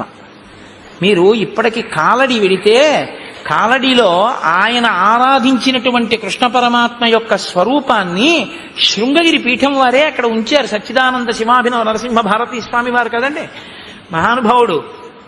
ఆ ప్రాంతానికి వెళ్లి శంకరులు ఎక్కడ స్నానం చేశారో, ఎక్కడ మొసలి ఆయన కాలు పట్టుకుందో ఆ ప్రాంతాన్ని గుర్తించి శంకర భగవత్పాదులు తన తల్లిగారిని సమాధి చేసినటువంటి ప్రదేశాన్ని కూడా గుర్తించి, అక్కడ శంకరాచార్యుల వారు పుట్టినటువంటి గదిని గుర్తించి ఆయన జ్ఞానశక్తి చేత అక్కడ శంకరాచార్యుల వారి గుడి కట్టించి ఎక్కడ రోజు ఆయన వెళ్ళి స్నానం చేసేవారో, తల్లిగారు స్నానం చేసేవారో, పూర్ణానదిని తీసుకొచ్చినప్పుడు కృష్ణాలయం అందులో మునిగిపోతుంటే కృష్ణుడు శంకరా నేను ఇప్పుడు ఎక్కడుండను అంటే ఆయన తీసుకొచ్చి బయట ఎక్కడ పెట్టారో అవన్నిటినీ పరిరక్షించారు శృంగగిరి పీఠం వారు.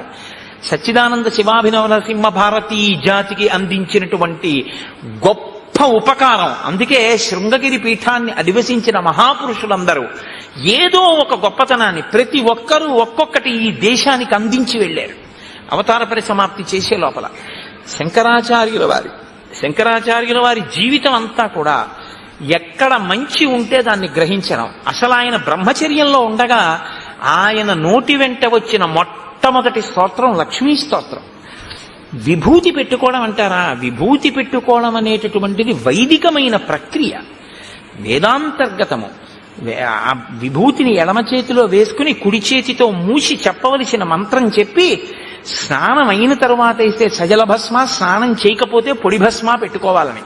ఆ సజల భస్మని కుడి చేతితో మూసి మంత్రం చెప్తారు. నేను కాకినాడలో శివమహాపురాణం చెప్పినప్పుడు ఆ మంత్రాన్ని బోర్డుల మీద రాసి అందరికీ ప్రచారం చేశాం కూడా, ప్రింట్ వేసి ఇచ్చి ఇలా పెట్టుకోండి విభూతిని. ఆ సజల భస్మని పెట్టుకుంటారు. అది వేదోక్తం, అది పురాణోక్తము. అది అందుచేత శంకరాచార్యుల వారు విభూతి పెట్టుకుంటే ఆయన శైవుడని కాదు దాని అర్థం. ఆయన చాలా గొప్ప వైష్ణవుడు. ఆయన సౌరోపాసన, గాణాపత్యం, శాక్తేయం వారు సౌందర్యలహరి చేశారు. శంకర భగవత్పాదుల వంటి వ్యక్తి, శంకర భగవత్పాదుల వంటి అవతారం శంకరాచార్యుల వారి తర్వాత ఇప్పటి వరకు రాలేదు. నా భూతో నా భవిష్యతి అని నేను అన్నాను. ఎందుకో తెలుసా? అలాంటి అవతారం మళ్ళీ రావాలని కోరుకోవాలి మనందరం. కాబట్టి నా భవిష్యతి అన్నమాట నేను అన్నాను. కాబట్టి అంతటి మహానుభావుడు శంకర భగవత్పాదులంటే. సరే, నేను ఎందుకు మీతో ఇది మనవి చేయవలసి వచ్చింది అంటే ఒక దాంట్లోంచి ఒక దాంట్లోకి వెళ్ళడం జరిగింది. శంకరులకి ముందు సుబ్రహ్మణ్యేశ్వర స్వామి వారు వచ్చారు. నాన్నగారు వచ్చే లోపల ముందు కొడుకు వచ్చాడు. కర్మ మార్గాన్ని నేను పరిపుష్టం చేస్తే జనం సనాతన ధర్మం వైపుకి తిరుగుతారు. తిరిగిన తరువాత నాన్నగారు వచ్చి జ్ఞాన మార్గాన్ని నిలబెడతారని ఆయన కర్మ మార్గాన్ని పరిపుష్టం చేశారు. చేసినప్పుడు ఆయనకి బౌద్ధులతో ఒక వాదన జరిగింది. ఆయన బౌద్ధుల రహస్యాలు తెలుసుకున్నారు శతబుద్ధితో ఒకప్పుడు. అలా తెలుసుకుంటే తప్ప ఖండించడం కుదరదని. తదనంతర కాలంలో ఆయన బౌద్ధుడు కాడు అని తెలుసుకుని ఆయన్ని సంహరించే ప్రయత్నం చేస్తే ఆయన ఏం చేశారంటే ఒక భవనం యొక్క పై అంతస్తులోంచి కిందకి దూకేస్తూ వేదమే ప్రమాణమైతే నాకు దెబ్బ తగలకుండుగాక అని దూకేశారు పైనుంచి. దూకేస్తే కుమరిల భట్టు కింద పడిపోయారు. కింద పడిపోతే ఆయనకి ఏమీ అవ్వలేదు, కానీ ఒక కన్ను మాత్రం దెబ్బతింది. ఆయన వెంటనే వేదమాత గాయత్రిని ప్రశ్నించారు. నేను వేదాన్ని నమ్మాను, నేను ప్రమాణమైతే అని చెప్పి దూకితే నాకేం అవ్వలేదు, కానీ నా కన్ను ఎందుకు దెబ్బతిందని అడిగారు. వెంటనే అశరీరవాణిగా వేదం అంది, వేదమే ప్రమాణము కనుక నాకు దెబ్బ తగలకూడదని నువ్వు అని ఉండి ఉంటే నీకు దెబ్బ తగిలి ఉండేది కాదు. వేదమే ప్రమాణమైతే అంటే చిన్న అనుమానం ఉంది కాబట్టి కన్ను దెబ్బతిందని. సంశయం ఒకటి చిన్నది పెట్టుకున్నావు కాబట్టి ఆ పాటి దెబ్బ నువ్వు తినవలసి ఉంటుంది. ఎందుకంటే మహాత్ముల పట్ల, దేవతా స్వరూపాల పట్ల ఆస్తిక్య బుద్ధి అంటే చేసేటప్పుడు నమ్మి చెయ్యాలి తప్ప ఉందో లేదో అన్న అనుమానంతో చేయకూడదు. సుగ్రీవుడు రాముడు చేస్తాడంటున్నాడు, కానీ పరీక్షలు పెడుతున్నాడు. దీని ఫలితం ఎక్కడికి పోతుంది? కాబట్టి ఇప్పుడు రాముడి మీదకి తోయకండి. రాముడికి తెలిసి రాముడు కావాలని బాణం వేయలేదు, ఓ కొమ్మ మీద తన్ని కూర్చోబెట్టాడని, లక్ష్మణుడికి కొమ్మ వేయలేదని, అందుకని రాముడు బాణం వేయకుండా బాగా దెబ్బలు తిన్నాక వెనక్కి తీసుకొచ్చి బుద్ధి వచ్చిందా అని చెప్పి అప్పుడు దండయించాడు అనుకోకండి. అలా అయితే అసలు వాళ్ళని చంపడు. అప్పుడు మీరు రాముని యొక్క శీలాన్ని మీరు అవమానించినట్లు అవుతుంది. రాముడు అలా ఉండడు, ఆయన త్రికరణ శుద్ధి. రామో దిర్నాభిభాషతే. అమ్మా నాకు 2 మాటలు మాట్లాడడం చేత కాదమ్మా అన్నాడు ఆయన. కాబట్టి నేను చంపుతాను అని మాట ఇచ్చినటువంటి రాముడు చంపకుండా ఉండి మీ ఇద్దరు ఓలా ఉన్నారు అందుకు చంపలేదు అని రాముడు చెప్తే రాముడు అబద్ధం అన్నట్టు అవుతుంది. అప్పుడు మీరు రామాయణాన్ని సరిగ్గా పరిశీలనం చేయలేదు, రామాయణం బాగా అర్థం చేసుకునే ప్రయత్నం మీరు చెయ్యలేదు అని గుర్తు. సుగ్రీవుడు రాముణ్ణి నమ్మాడు, కానీ అంటే but is a bit of poison, కానీ అనేటప్పటికి అందులో చిన్న అనుమానం ఉంది. అనుమానం ఉండి ఆయన యందు నమ్మకం కలగడానికి ఆయనకే పరీక్షలు పెట్టి క్లేశాన్ని కల్పించినందుకు మహాత్ముడైన రాముడు ఇబ్బంది పడ్డాడా? ఈశ్వరుడికి అనవసరం. రాముడు ఈశ్వరుడని మాట్లాడకండి. ఇప్పుడు రాముడు ఈశ్వరుడని మాట్లాడేశారనుకోండి, మీరు మళ్ళీ కథ ఇంకొక పొంత తొక్కేస్తుంది. ఇప్పటి వరకు నరుడనేగా మనం మాట్లాడుకుంటున్నాం, అలాగే మాట్లాడుకుందాం. కాబట్టి నరుడిగా అలా అయితే వెంటనే శంఖచక్రాలు గదా బాణ పద్మం చూపించేసి నీ మొహం ఇచ్చా నేను విష్ణువుని రా అని చెప్పచ్చు. అలా చెప్పలేదుగా. అస్థిపంజరాన్ని ఎత్తి అవతల పారేయమంటే ఎత్తి అవతల పారేసాడు. నరుడిగానే చూపిస్తున్నాడు, తనకే ఉపకారం కావాలన్నట్టే చూపిస్తున్నాడు ఆయన. సీతమ్మని నువ్వు వెతికి పెట్టాలన్నట్లు. కాబట్టి ఇప్పుడు మహాత్ముడి జోలికి వెళ్ళాడు అని మీరు చెప్పవలసి ఉంటుంది. ధర్మాన్ని అనుష్ఠించేటటువంటి వాడు, సత్యాన్ని పట్టుకున్నవాడు, మిత్రధర్మానికి కట్టుబడ్డవాడు, శక్తి ఉండి ప్రతిజ్ఞ చేసిన వాడైనా అలా కుదరదయ్యా, నువ్వు చేసినా నేను నమ్మను, నువ్వు ఇవి చేస్తేనే నేను నమ్ముతాను అనేసి ఉంటే ఇంకోలా ఉంటుంది. నువ్వు ఇంద్రుడంతటి వాడివి, ఇంద్రుడిని గెలుస్తావు కానీ అంటూ ఉండడం మాట ఒకలా, లోపల ఒకలా సుగ్రీవుడికుంది. కాబట్టి ఇప్పుడు రాముడు బాధపడ్డాడా లేదా పక్కన ఉంచండి. కుమరిల భట్టని అంతటి వారు సాక్షాత్ సుబ్రహ్మణ్యావతారం అయినా కూడా అనుమానం వ్యక్తం చేసినందుకు దెబ్బతిన్నారే, మరి అది సుగ్రీవుడికి మాత్రం ఎందుకు వర్తించదని మీరు అనుకుంటున్నారా? అంత పెద్ద రక్షణ ఉంటుంది, కానీ ఆ రక్షణ పొందడానికి ముందు చేసిన పాపం కడిగేసుకోవాలి. ఇది పోవాలి. ఇది కడగడానికి ఈశ్వరుడు రామునికి ఇద్దరూ ఒక్కలా ఉండి బాణం వెయ్యలేనటువంటి పరిస్థితి ఉత్పన్నమవుతోంది, కాసేపు బాణం వేయకుండా ఉండడమే మంచిదన్న బుద్ధిని ప్రచోదనం చేశాడు. అప్పుడే రామాయణాన్ని రామాయణంగా మీరు అర్థం చేసుకున్నట్టు అవుతుంది. ఇప్పుడు రాముడి దోషం ఏముంది? ఆయన అదే చెప్పాడు, మీ ఇద్దరూ అశ్వినీ దేవతల్లా ఉన్నారు, ఒక్క బాణం సరే వేసేద్దాం, ఏమైతే అయింది. అది వేసేయడానికి అది మామూలు బాణం కాదు, ప్రాణాలు ఉగ్గడించేస్తుంది. నువ్వు చచ్చిపోతే ఇక నా జీవితం వ్యర్థం. ఎందుకంటే నేను ధర్మం తప్పలేదన్నాడే. నేను ఎప్పుడు ధర్మం తప్పలేదు. మిత్రుణ్ణి చంపేసి మాట ఇచ్చి నిన్ను కాపాడతాను అని అగ్నిసాక్షిగా నేను నీతో స్నేహం చేసి ఎవరెవరో గుర్తుపట్టలేకపోతున్నాను అని తెలిసి కూడా బాణం వేసేనా? వాలి చచ్చిపోతే పర్వాలేదు, రెండో కోణం కూడా ఉంటుందిగా. అప్పుడు తెలియకుండా వేసినప్పుడు నీ మీద పడి ఉంటే ఎలా వేయమంటావు? అందుకు వెయ్యలేదన్నాడు. ఇప్పుడు ఎక్కడ రాముడి దోషం ఉంది నాకు చెప్పండి. ఎందుకు రాముడి మీదకి పెట్టి చూస్తారు మీరు? ఇంకొకలా చూడండి. కిష్కింధకాండ దగ్గరికి వచ్చేటప్పటికి ఉన్న ఇబ్బంది ఏమిటంటే, కిష్కింధకాండలో రాముణ్ణి సరిగ్గా అర్థం చేసుకునే ప్రయత్నం లేక రాముని యందు దోషం ఆరోపించి చెట్టుచాటు నుంచి కొట్టాడు, వాలితో ఇలా అన్నాడు, బాణం వేయకుండా వచ్చేశాడు, సుగ్రీవుడు 2 మాటలు దెబ్బలు తిన్నాడు. ఇవన్నీ ఏవో తెలివి తక్కువ మాటలు అంటుంటాం మనం. కానీ సక్రమంగా మీరు అర్థం చేసుకుంటే రామచంద్రమూర్తి యొక్క శీల వైభవం మీకు అర్థమవుతుంది. మీకు ఒక యథార్థం చెప్పనా? మీరిలా అర్థం చేసుకోవడానికి ప్రయత్నించినప్పుడు అర్థం అవడం కూడా రామానుగ్రహంగానే అర్థం అవుతుంది. ఆ రామానుగ్రహంతో అర్థమై మీరు మనసులో అంత ఆనందించగానే, రామా ఎంత ధర్మాత్ముడవు అని ఆలోచించగానే మీ యందు ఒక మార్పు వస్తుంది. ఏమిటో తెలుసా అండి? మీరు మహాత్ముల జోలికి వెళ్ళరు. తప్పు వాళ్ళ జోలికి మనం వెళ్ళకూడదు అన్న నిశ్చయాత్మక బుద్ధితో ఉంటారు. కాబట్టి మీకు ఇబ్బందులు రాకుండా ఉంటాయి. సరికదా?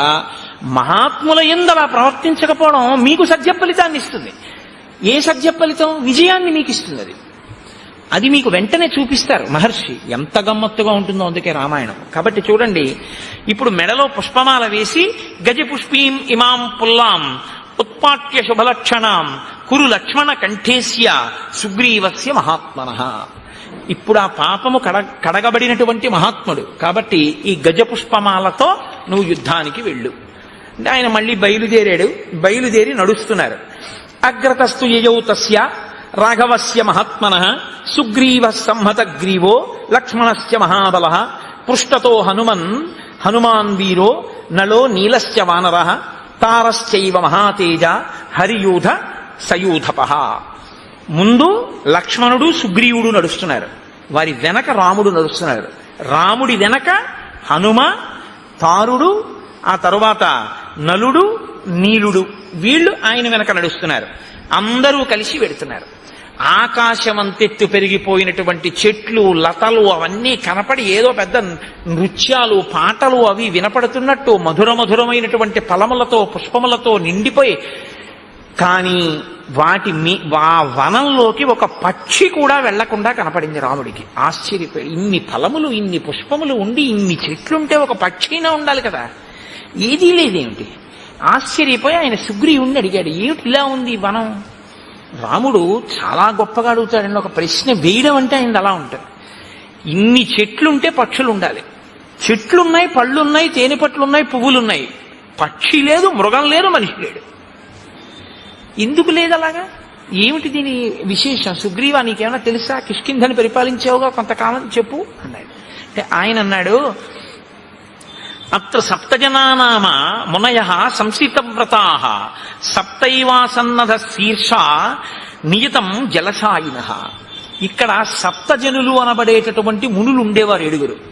వారు చెట్టు కొమ్మలకి కాళ్ళు పైకి పెట్టి తల కింద పెట్టి తపస్సు చేసేవారు. వారు 7 రోజులకొక్కసారి బయటికి వచ్చి వాయువుని భక్షించేవారు. వాళ్ళు నీటిలో పడుకునేవారు. అంత ఘోరమైనటువంటి తపస్సు చేశారు.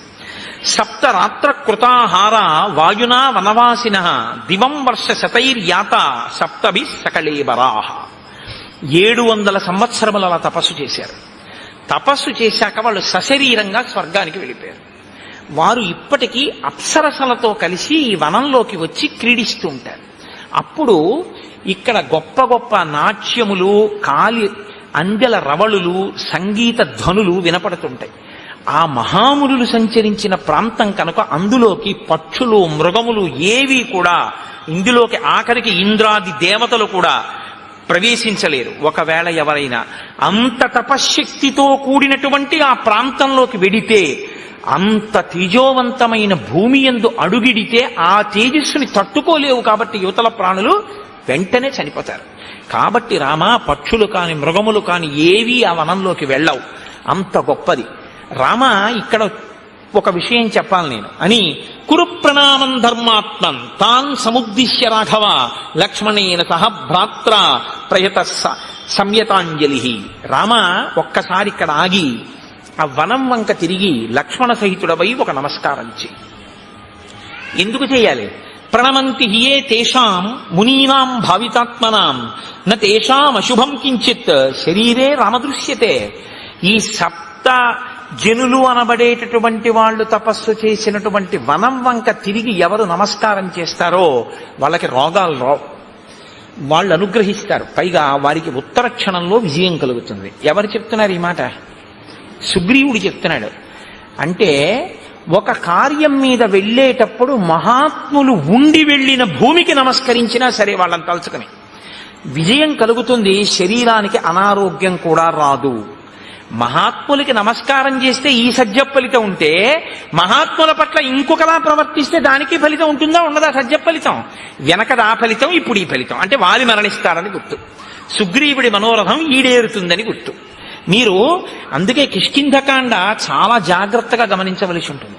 కిష్కింధకాండ ధర్మ సూక్ష్మములతో ఉంటుంది. ఎక్కడికక్కడ మహర్షి మనకి విషయాలు చెప్తుంటారు. అందుకే మహాత్ములైనటువంటి వారు కనపడ్డప్పుడు మీరొక్క నమస్కారం చేసి పరమ గౌరవంతో నిలబడితే చాలు, మీకు ఈశ్వరానుగ్రహం వచ్చేస్తుంది. మహాత్ముల పట్ల మీరు వ్యతిరేకంగా ప్రవర్తిస్తే చాలు, వ్యతిరేక ఫలితం కూడా వచ్చేస్తుంది. కాబట్టి ఇప్పుడు ఒక నమస్కారం చెయ్యి అంటే తతో రామస్సహ భ్రాత్రా లక్ష్మణేన కృతాంజలి. నమస్కారం చేసి అభివాద్యతు ధర్మాత్మా రామో భ్రాతా చ లక్ష్మణ సుగ్రీవో వనరాశ్చైవ జగ్ముహు సంహృష్ట మానసాహ. సంతోషంగా వాళ్ళందరూ కలిసి ఆ కిష్కింధానగరం వైపుకి వెళ్ళారు. వెళ్ళిన తర్వాత సుగ్రీవుడు ఒక మహానాదం ఒకటి చేశాడు. ఆ మహానాదానికి అక్కడ ఉండేటటువంటి గోవులన్నీ కూడా తోకలెత్తి పారిపోయాయి. ఆకాశంలోనూ చెట్ల మీద ఉన్నటువంటి పక్షులన్నీ గుండెలు బద్దలై నేల మీద పడి మరణించాయి. అంత పెద్ద మహానాదం చేశాడు. అప్పుడే సుగ్రీవుణ్ణి తరిమేశానన్న ఆనందంతో అంతఃపురంలోకి వెళ్లి తారతో క్రీడిస్తూ మధుపానాసక్తుడై ఉన్నాడు వాలి. శ్రుత్వాతు తస్య నినదం సర్వభూత ప్రకంపనం మదశ్చైక పదే నష్ట క్రోధాశ్చాపతితో మహాన్. వెంటనే ఇప్పుడిప్పుడు వీణ్ణి నేను ఇంత యుద్ధం చేసి నెత్తురు కారేటట్టు కొట్టి తరిమొచ్చాను, మళ్లీ వచ్చి సింహనాదం చేస్తున్నాడు ఆ యుద్ధానికి అని విపరీతమైన క్రోధం వచ్చి లేచి నిలబడ్డాడు వాలి. సతు రోషపరీతాంగో వాలి సంధ్యాతప ప్రభ ఉపరక్త ఇవాదిత్య సద్యో నిష్ప్రభతాం గతః. గ్రహణం నాడు సూర్యుడు ఎలా కాంతి కోల్పోతాడో నిలబడిన వాలి యందు కోల్పోబడుతున్నటువంటి కాంతి కనపడింది, లేదా కాంతి క్షీణించిన వాలిగా నిలబడ్డాడు. అంటే మృత్యు ఆసన్నమవుతోంది అని గుర్తు. ఆయన గబగబ అడుగులు వేసి బయటికి ఎడుతున్నాడు. తార ఆయన భార్య. శ్రీరామాయణంలో తార ఒక మెరుపు, అద్భుతం. అసలు తార కిష్కింధకాండలో తార పాత్ర అనుపమానం. అలా మాట్లాడుతుంది, 2 పర్యాయాలు మాట్లాడుతుంది కిష్కింధకాండలో, 2 సార్లు అంతే. మీరు చెవులు ఒగ్గి వినాలన్నమాట తార మాట్లాడుతుంటే. అలా మాట్లాడుతుంది. బృహస్పతి యొక్క కుమారుడు తారుడు, తారుని యొక్క కూతురు తార. అందుకని తాతగారి తెలివితేటలన్నీ వచ్చాయి ఆవిడికి. మీరు శ్రీరామాయణంలో ఇంకో గమ్మత్తుంది. రామాయణంలో కొన్ని జంటలు కనపడతాయి మీకు. దశరథుడు 3 భార్యలు, సీత రాములు, అహల్య గౌతముడు, తార వాలి, రావణుడు మండోదరి. ఇలా ఒక్కొక్క జంటలో ఒక్కొక్క లక్షణం ఉంటుంది. దశరథుడు కౌసల్య సుమిత్ర కైకేయి. కౌసల్య యందు ఉదాసీనుడు, అసలు పట్టించుకోడు. సుమిత్ర యందు తటస్థుడు, పట్టించుకున్నాడో పట్టించుకోలేదో, విన్నాడో వినలేదో తెలియదు. కైకేయి యందు ప్రేమాస్పదుడు, కొంప ముంచేసింది. అహల్య గౌతములు చెయ్యరానంత అపరాధం అహల్య చేసింది. అయినా తన భార్యని ఉద్ధరించుకుని తన పక్కకి తెచ్చుకోవడమే తప్ప భార్యని విడిచిపెట్టడం అన్నది సనాతన ధర్మంలో లేదని నిరూపించిన వాడు గౌతముడు. తార వాలి. తార ఏది చెప్పినా వింటాడు, నోర్ముయ్యి అని ఎప్పుడు అంటాం, చక్కగా వింటాడు. తను చేసేదే చేస్తాడు తప్ప తార చెప్పిన మాట పాటించాడు వాలి. రావణుడు మండోదరి అసలు భార్యగా చూసినట్లు కూడా మీకు కనపడదు. అంత మహాపతివ్రత. మహర్షి స్పష్టంగా చెప్పారు రామాయణంలో, సీతమ్మ ఎంత సౌందర్యవతో మండోదరి అంతే సౌందర్యవతి. నా ఎందు కనపడని ఏ అందం నీకు సీతమ్మ ఎందు కనపడిందిరా, నీకు మృత్యువు కోసం వెళ్ళావు తప్ప అంది మండోదరి. కాబట్టి రావణాసురుడు అనబడేటటువంటి వాడు ఇంత గొప్పదైనా మండోదరిని అసలు ఎప్పుడు భార్యాస్థానంలో ఇవ్వవలసిన కనీస గౌరవం కూడా ఇవ్వనివాడు. కాబట్టి ఆవిడ చెప్పడం ఈయన వినడం అన్నది అసలు ఉండనే ఉండదు. ఆ దాంపత్యం అటువంటిది. అయినా ఆవిడ ఆయన్ని అనుగమిస్తూనే ఉంటుంది, మహాపతివ్రత. సీతారాములు దాంపత్యం అంటే వీళ్ళిద్దరిదే రామాయణంలో. ఎందుకో తెలుసా అండి? రాముడు ఏదైనా సీతమ్మతో మాట్లాడతాడు, సీతమ్మ ఏదైనా రాముడితో మాట్లాడుతుంది. సీతమ్మ చెప్పిన దాంట్లోది నేను తీసుకోవలసి ఉంది అనుకుంటే రాముడు ఆవిడ చెప్తేనే వినడం ఏమిటి అనుకోడు, చాలా మంచి మాట చెప్పావో అలా చేద్దాం అంటాడు. ఒకవేళ సీతమ్మ చెప్పింది చేయకూడదు అనుకుంటే, ఇది ఒక్కనాటికి చేసే విషయం కాదు, నేనెవరో నీకు బాగా తెలుసు, అయినా నువ్వు ప్రేమతో చెప్పావు, నువ్వు కాకపోతే ఎవరు చెప్తారు, ఫలానా కారణానికి ఇది చేయడం కుదరదు అని వివరిస్తాడు. రాముడు ఏదైనా సీతమ్మకి చెప్తే రాముడు చెప్పిందే సీతమ్మ చేస్తుంది. కానీ రాముడు ఇది చేస్తే బాగుంటుంది అనుకుంటే ఆయనకి నేను చెప్పడం బాగుంటుందా అని ఊరుకోదు, చెప్పి తీరుతుంది. ఇది సీతారాములిద్దరిది పెద్దలు కుదిర్చిన వివాహం. దశరథ మహారాజు జనకుడు కుదిర్చిన వివాహం. పెద్దలు కుదిర్చిన వివాహం ఏదో అది రామాయణంలో టోటల్ సక్సెస్. వాళ్ళిద్దరూ అంత ఆదర్శవంతమైనటువంటి జీవితాన్ని గడిపారు. కాబట్టి మనం బతికితే సీతారాముల్లా బతకాలి. దాంపత్యంలో భార్యాభర్త ఎలా ఉండాలి అన్నది రామాయణంలో మీరు శ్రీరామాయణము దాంపత్యమును చదివారనుకోండి. నేను మీతో అన్నానుగా, రామాయణాన్ని ఒక్కసారి చదవకండి, రామాయణాన్ని అనేక కళ్ళజోళ్ళు పెట్టుకుతారు. అనేక కళ్ళజోళ్ళు అంటే నా ఉద్దేశం రామాయణము ధర్మశాస్త్రము, రామాయణము జ్యోతిష శాస్త్రము, రామాయణము శకుని శాస్త్రము, రామాయణము పరిపాలనా శాస్త్రము, రామాయణము బంధుప్రీతి, రామాయణము ధర్మశాస్త్రము, రామాయణము ఇదిగో దాంపత్య జీవనము. ఇలా మీరు ఎలా కావాలనుకుంటే అలా రామాయణాన్ని చూడొచ్చు. వెంటనే మీకు రామాయణంలోంచి వచ్చేస్తుంది అంతే సారం. మీరు ఎలా ఉండాలో రామాయణం చెప్పేస్తుంది. అందుకే రామాయణం వేదోపబృంహణం. రామాయణం చెప్పంది లోకంలో ఏమీ ఉండదు, అన్నీ చెప్తుంది రామాయణం. కానీ రామాయణాన్నే మీరు చెప్పాలి, రామాయణాన్నే మీరు చదవాలి, రామాయణాలు చెప్పకూడదు. వాల్మీకి రామాయణాన్నే చదువుకోండి, అంటే మిగిలినవి చదవద్దని కాదు, చదివి సంతోషించండి. వాల్మీకి మహర్షికి ప్రత్యక్షంగా ఆచమనం చేస్తే ఏది కనపడి సత్యమై రచింపబడిందో అది వాల్మీకి రామాయణం ఒకటి. మిగిలినవి అనుభవింపబడి రచింపబడినటువంటి రామాయణాలు. కాబట్టి లోకంలో అందుకే ఓ మాట వచ్చినా ఏదో రామాయణం చెప్పి వెళ్ళాడా అంటారు. అంటే ఏది చెప్పినా రామాయణంలోకి తప్ప చెప్పడానికి ఇంకో చోటు నుంచి ఉండదు.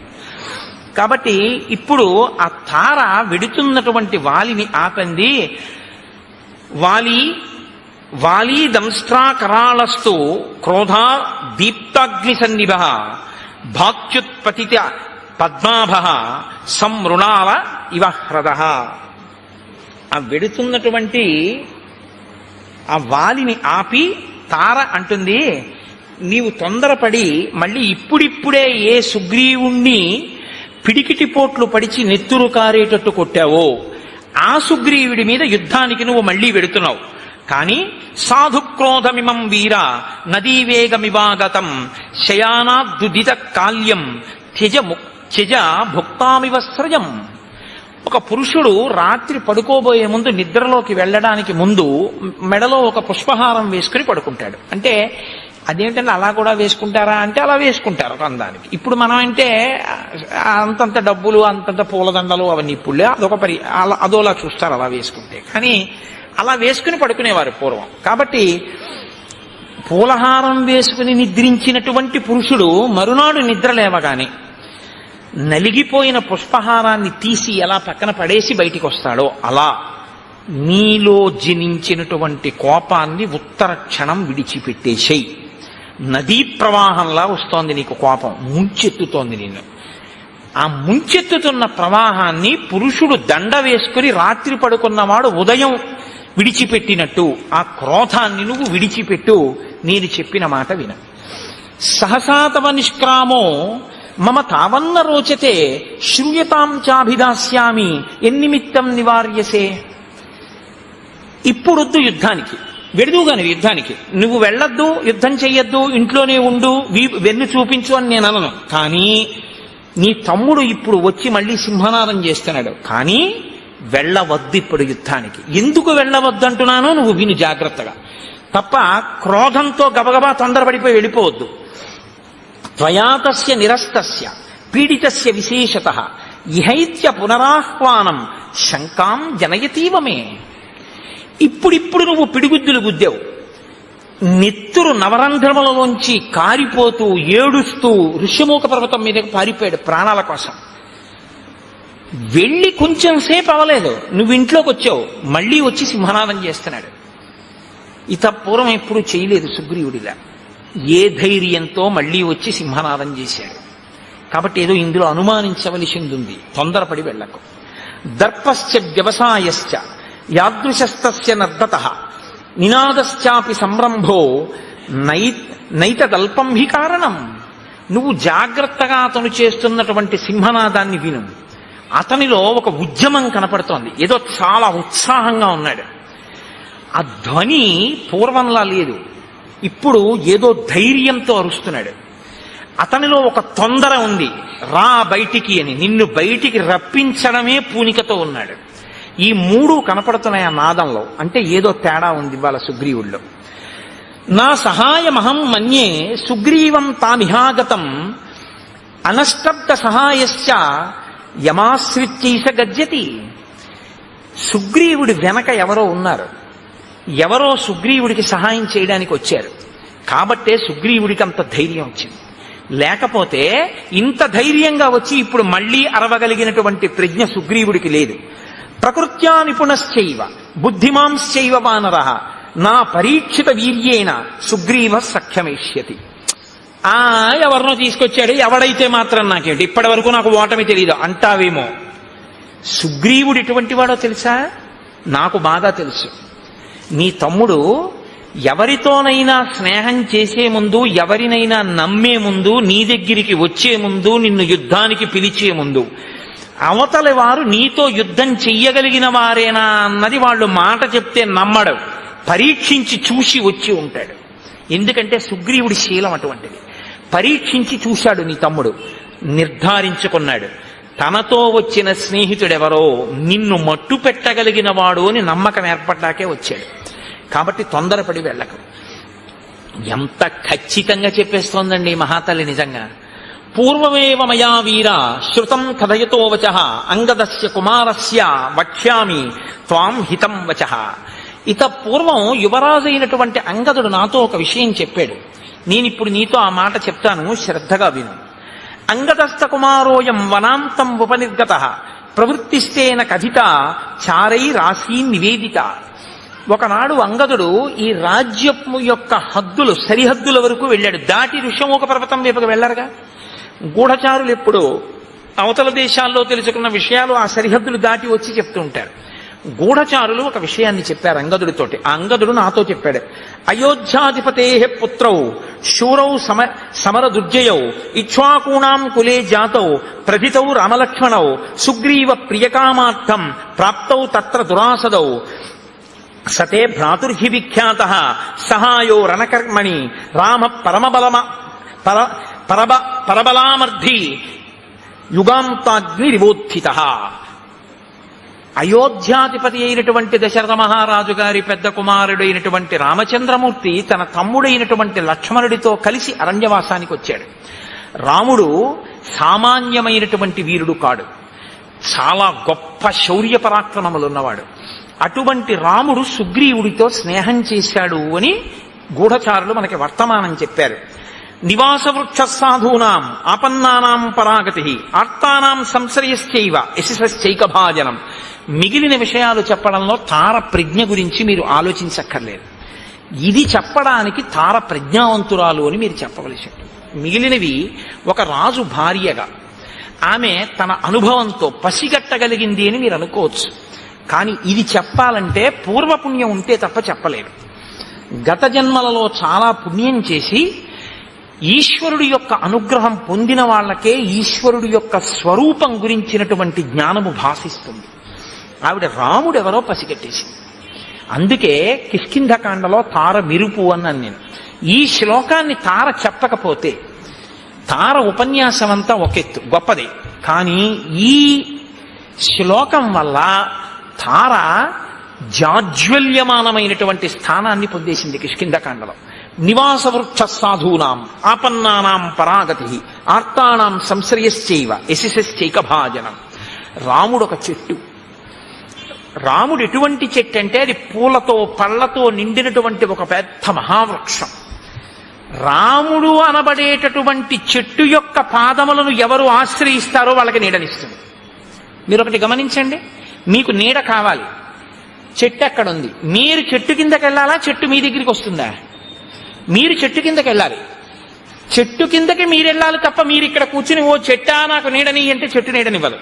మీరు చెట్టు యొక్క మూలమును పాదమును ఆశ్రయించారనుకోండి, చెట్టు నీడనిచ్చేస్తుంది. మీరు దాని పాదాలు పట్టుకుంటే నీడనిస్తుంది. పాదాలు పట్టుకుని మీరు నించున్నప్పుడు మీకు నీడనిచ్చేటప్పుడు నువ్వు స్త్రీవా పురుషుడివా చదువుకున్నవాడివా చదువుకోనివాడివా ధనవంతుడివా పేదవాడివా ఆచరణ ఉన్నవాడివా లేనివాడివా ఇవన్నీ ఏమీ చూడదు.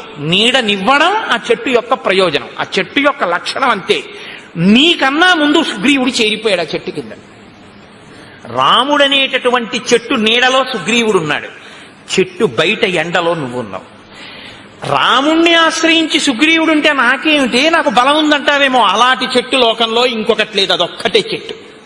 రాముణ్ణి ఆశ్రయించిన వాణ్ణి నిగ్రహించడం ఇంకొకటికి చేత కాదు, నీ బలం పనికిరాదు. నీ మొదటి ఓటమి చిట్ట చివరి ఓటమి ఇదే అవుతుంది. ఎందుకంటే ఇంకొకసారి యుద్ధం చేసే అవకాశం నీకుండదు. సుగ్రీవుడి మీదకి యుద్ధానికి వెళ్ళడం అంటే రాముడి మీదకి వెళ్ళడమే. ఎందుకంటే సుగ్రీవుడికి రాముడికి మైత్రి కుదిరింది. సుగ్రీవుడి ప్రాణం రాముడు పోనివ్వడు. ఆ ధైర్యమే ఆయన సింహనాదంలో వినపడుతోంది. నువ్విప్పుడు సుగ్రీవుడి మీదకి యుద్ధానికి వెళ్ళడం, రాముడి మీదకి యుద్ధానికి వెళ్ళడం, రాముణ్ణి నిగ్రహించగలిగిన శక్తి నీకు కాదు, 3 లోకములలో ఎవరికీ లేదు. కాబట్టి నా మాట వినం. నివాస వృక్ష సాధూనాం ఆపన్నానాం పరాగతి ఆర్తానాం సంశ్రయశ్చైవ యశశ్చైక భాజన. అదొక్కటే చెట్టు.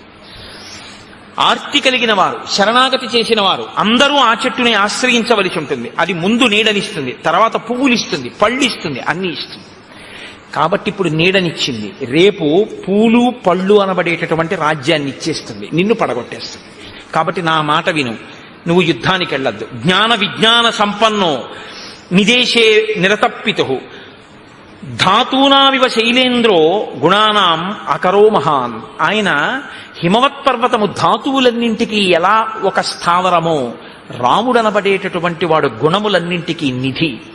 తక్షమోన విరోధస్తే సహతేన మహాత్మన దుర్జయేన ప్రమేయేన రామేణ రణకర్కసు.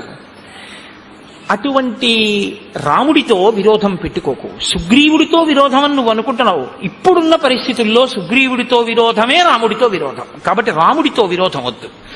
శూరవక్ష్యామితే కించిత్ నచేచ్ఛామ్యభ్యసూయితుం శ్రూయతాం క్రియతాం చైవ తమ వక్ష్యామి యద్ధితం.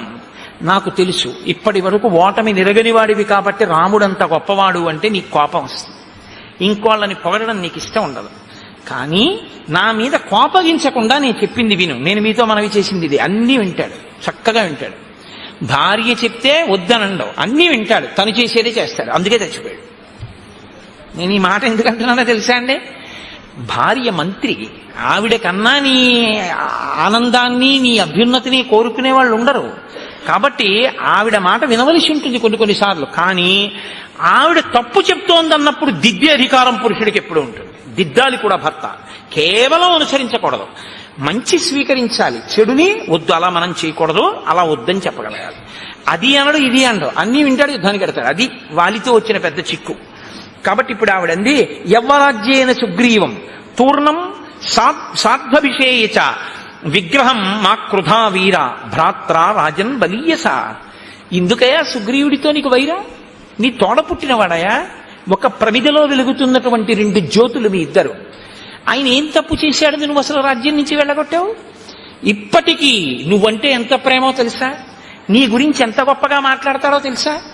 హాయిగా సుగ్రీవుణ్ణి లోపలికి పిలిచి యవ్వరాజ్య పట్టాభిషేకం చెయ్యి. నువ్వు రాజుగా ఉండు, సుగ్రీవుడికి యువరాజుని చెయ్యి. నీ వైపు కన్నెత్తి చూడగలిగిన వాడెవరో నేను చూస్తాను. అహం హితే క్షమం మన్యే తేన రామేణ సౌహృదం సుగ్రీవేణ చ సంప్రీతిం వైరముత్సృజ్య దూరతః. నువ్వు చక్కగా సుగ్రీవుడితో స్నేహం చేసి, రాముడితో స్నేహం చేసి, వాళ్ళిద్దరితో ప్రీతిపాత్రంగా ప్రవర్తించడం మొదలుపెట్టు, నువ్వు మరింత బలపడిపోతావు. లాలనీయోహితే భ్రాత యవీయానేషవానరా తత్రవా సన్నిహస్తోవా సర్వదా బంధురేవతే.